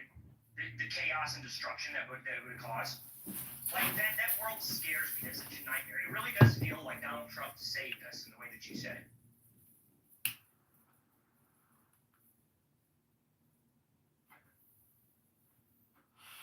None of these people would be exposed. None of their names. The people who worked in the Russia collusion, the woman that Eric Swalwell was sleeping with, the Asian spy. The connection between Joe Biden and China. We would know none of this stuff. None of this would be exposed. None of these bad actors would be known. They would be operating with complete impunity at this exact moment with more power than they ever did. It's actually crazy that Donald Trump came in when he did and stopped them because they were at the peak of their power and we're about to, I think, launch a siege upon the world. We did halt it. It's an amazing thing. The Republic stopped it. I don't know if it's God or not. I don't know if it's just that we're amazing folks. It might be it. I'm gonna make the Jews mad. America is God's chosen country. Americans are God's chosen people. I think a lot of the Trump hate is emotional. I really do. I think people write Trump. Yeah, but you are emotional. You get emotional. People are emotional because they're low IQ. I mean, if you study philosophy, Stoicism, Taoism, any philosophy, it's about equilibrium and balance. And what these people have been doing to the country is plunging us into chaos. That is emotional instability. That is not balance or equilibrium. These people are liars, frauds, traitors, anti-American scum, and we want them arrested and punished. I speak to a lot of people that write Trump off and badmouth him, and I ask them, why is that? Like, can you provide some concrete details? A lot of people can't really explain it, and it really sounds like it comes out of pure emotion and just I mean, is the IRS going to go after the former head of USAID, who's now worth $70 million on a $200,000 salary? We want actual action. We want audits of these people. We want to get these people punished and arrested and charged for fraud. I mean, and really the IRS brought down Al Capone. That's the one thing I'll never forget. On my first day at the job working at the Treasury, this 300-pound black woman brought me into an office and she said, "You know what we famous for?" I said, "What? Fucking over people and ruining people's lives?" She said, "No, we arrested Al Capone." Whoa. And Redford, what you're pointing out is that if you go talk to liberals, it's a completely different type of conversation. Everything doesn't really make much sense. It's all feelings and crybaby shit. Donald Trump is a rapist. Donald Trump's a felon. Well, if you listen to the conversation we're having over here, this is advanced stuff about the structure of society and how we should run it. It's like there's a clear difference in the two populaces and the ability that we have to run a society in general. I mean, look what Elon Musk is doing in Germany, and he's about to flip Germany with the AfD. And it's only because we are back in control of the communication paradigm that we can actually reverse hypnosis these people out of the bullshit. If X wasn't bought out, and in fact, he has turned X into a profitable platform, one of the princes from Saudi Arabia, one of the richest one of them, he said Elon Musk turned X around. Twitter wasn't even able to really turn a significant quarterly profit. So the fact of the matter is communication is the most important aspect of the entire situation. And the CIA, the FBI, the Democrats were controlling censorship 100% across all major platforms. So conservatives, Republicans, and patriots were completely blocked from the communication. And that was extremely dangerous. And if it wasn't for Elon Musk, we would not be in the situation we are in. And I just love that, a lot of people have to deal with their own emotional instability and their emotional equilibrium now because of Elon and because of Trump and because of what's happening. And so in many ways, they are like very shaky now. Like for the next couple of years, their lives will just be in disharmony, which is good. But that means because they are off foot, we have to go on the attack and have to push hard. So, I'm going to basically run for Congress here in Chicago and try to push out a bullshit rhino. And this is what we have to become, is essentially rhino hunters, because after you get the rhino, then we can go after the creatures in the swamp. And Trump is technically, in many ways, he is like a swamp creature himself because he has played this game of getting free handouts from the government. But hopefully, I think Trump has essentially transmuted into like the next level where after his assassination attempt and after the Doge auditing, he does see the thing is it's all about information and intelligence. And so Trump now actually has the information and the intelligence to not only transmute and change himself, but change the whole outcome of the destiny of America. He does believe he has a mandate from heaven. He does believe that after the assassination attempt, God has a plan, and he is a part of that plan. So we are in the best of times and the worst of times, but we have to make sure we never return to just the worst of the worst times, which is where we were going and where we are still probably now. Yeah, I do wonder if the Democrats regret how hard they went with their strategy. I think now that they understand, I was saying it in the very beginning, when Donald Trump actually first lost in 2020, I was like, I think that Donald Trump needs to lose this. People were like, why? I'm like, because if he loses, then we'll have 4 years of them and horrible, horrible policy. And Donald Trump, I'm sure they'll try to do a lot of things. I was like, but he'll come out on the other side and he will be invincible. I expect for him to come out so invincible with gunshots going past his head and everything, mug shots. I didn't expect him to go so far. He went further than I ever expected. And he came out, and he now is, very literally, but I would say, invincible. There's nothing that they can say, levy, or do against him, except for blow him up literally, that can stop him at the current moment. And it is a worrisome thing in one hand because, there's the delusion of grandeur, but then it's very real experiences. You can't argue with what happened to the man. It's the difference between a crazy man like Charles Manson who had nothing happen, claiming stuff, and then Donald Trump saying, hey, I am the president. I did have these things happen. I'm going to do the fucking job and do it good. I do believe that has inspired him in a way that will lead us to a proper place in this country and not just that, but the global. And that means that we will get these people in prisons. That means that we will get retribution. There will be justice, and there will be people who face the justice for the crimes that they did against this republic. The problem is the big. That's why you see people like Zuckerberg and Bill Gates. The big problem is trying to avoid that justice because they did participate 100%. Yeah, Zuckerberg's definitely it. I'd love to see Letitia James thrown in the can. That's someone who I would really despise. You know, I say that, but I really appreciate which one is she? Is she the New York one or is she the Georgia one? No, New York one. Okay, never mind. The Georgia one. I do appreciate the guy in Georgia who brought Donald Trump down there and made him drive through I forget they would call it Rice Street in Atlantic City, which is like the ghetto, and he drove straight through the middle of it with his giant motorcade. I think that they don't realize what they did. It gave Donald Trump a gigantic boost. Oh, hey, Concrete! You come to talk to the dumb people room. Where he went to go do that at. And I still hear about it today. Like, oh yeah, Donald Trump was going down Rice Street. So the Democrats, they thought they were going to have like a perp walk, and instead they got like a tank escort. It was amazing. Yeah, their whole plan is falling apart because, like what you said a minute ago, we finally have a presence on the internet again with X.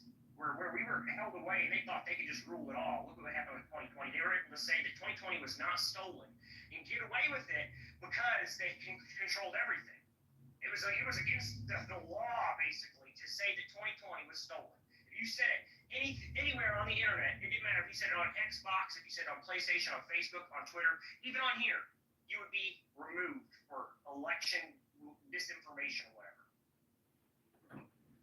Yeah, they went to straight war. They went to war. We are at war. We have to acknowledge that the enemy is firing all their cannons and all their guns, and we have to fire back. That's the simplest way to put it. Yeah, I mean, in hindsight, like, it's a big gulp moment where you're like, oh my God, like, we were literally about to be run over and crushed and killed, and the country was about to be forever ruined. I mean, run by trannies, run by ruthless propagandists, and just low IQ shit. So that's I mean, literally, when you have to essentially, and like what Musk says, it's not just about getting rid of the bureaucracy, it's about getting rid of these agencies. They are outside the confines, the charter and the scope of this republic. All of them. The only fucking agency in our Constitution is the Census Bureau. That's the only one, and that's a statistical gathering organization.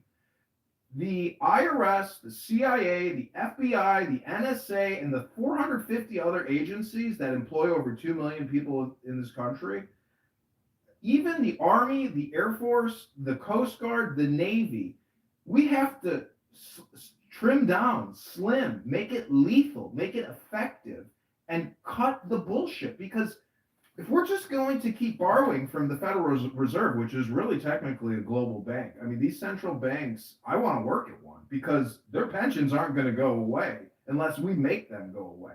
Like, radical change is now, and Trump is the guy to do it, because it's finally transparent. It's finally out there in the open, and everybody's just like, what? The average taxpayer is just like beyond belief scared. They're like, why am I even paying taxes? This is crazy. Like, you guys are wasting everything on scams and frauds. So I want to see arrests, and if we don't see arrests, I believe that we should start instituting citizen arrests and organize citizen councils against radical terrorists, domestic terrorists, frauds, and scammers, because all these major cities are controlled by fraudsters and scammers. The city of Chicago is run by a communist fraud. Everything in society today is still fucked. And until Trump, in my opinion, starts using his best asset, which is loyal, patriotic military officers, fire all the fucking fraudsters, and get real patriots from West Point, from Citadel, from VMI, from the Naval Academy, put them in positions of power and have them start doing actual arrests. We can't keep letting taxpayers at the municipal level or the federal level keep getting desecrated and destroyed day in and day out. We want no more international regime changes until we have domestic regime changes.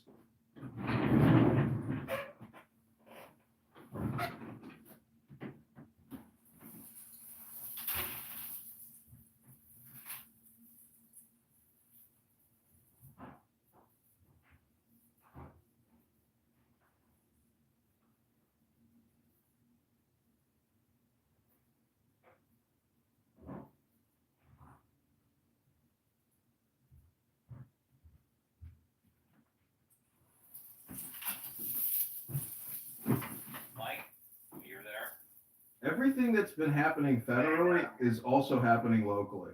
All the scams and frauds, all the DEI, CRT, BLM, LGBTQ bullshit that is happening at these agencies with these Fugazi scam contracts is happening locally, domestically, in every major city. It's rampant.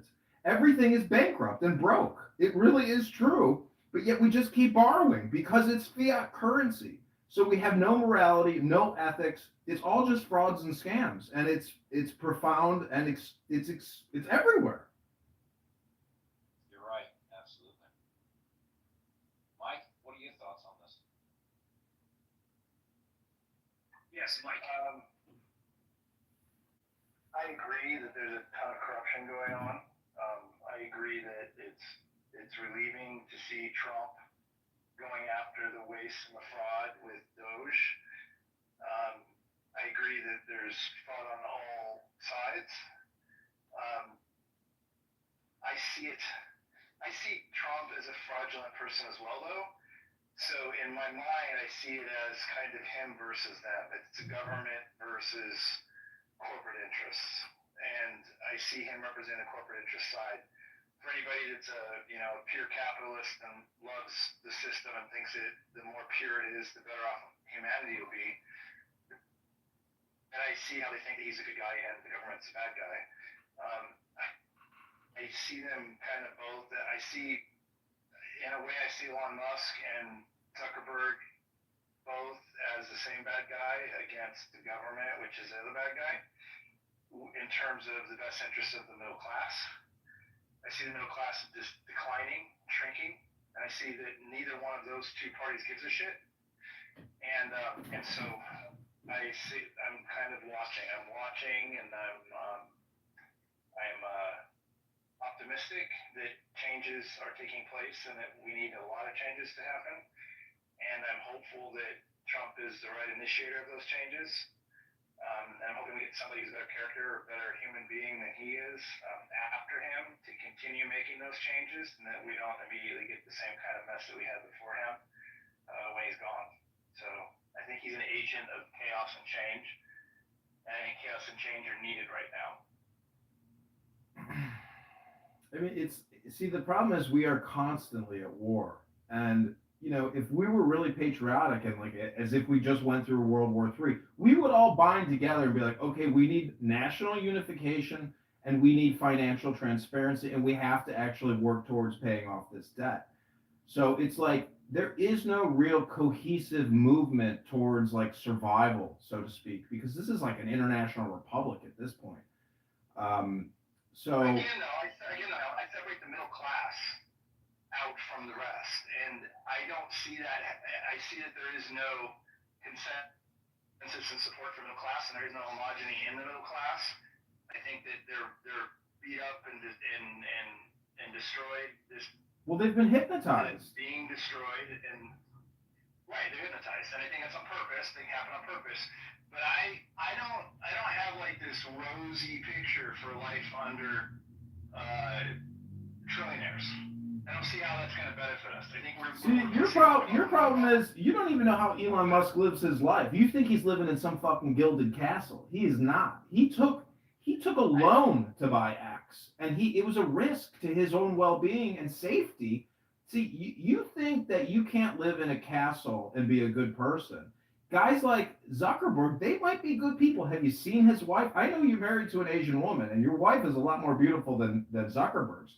But when you maintain a marriage, it could be superficial publicly because he doesn't want to go through a divorce because that will cream him. Look at Bill Gates. Everything is publicity and spin for what is it? Anyways, I'm really exhausting myself here.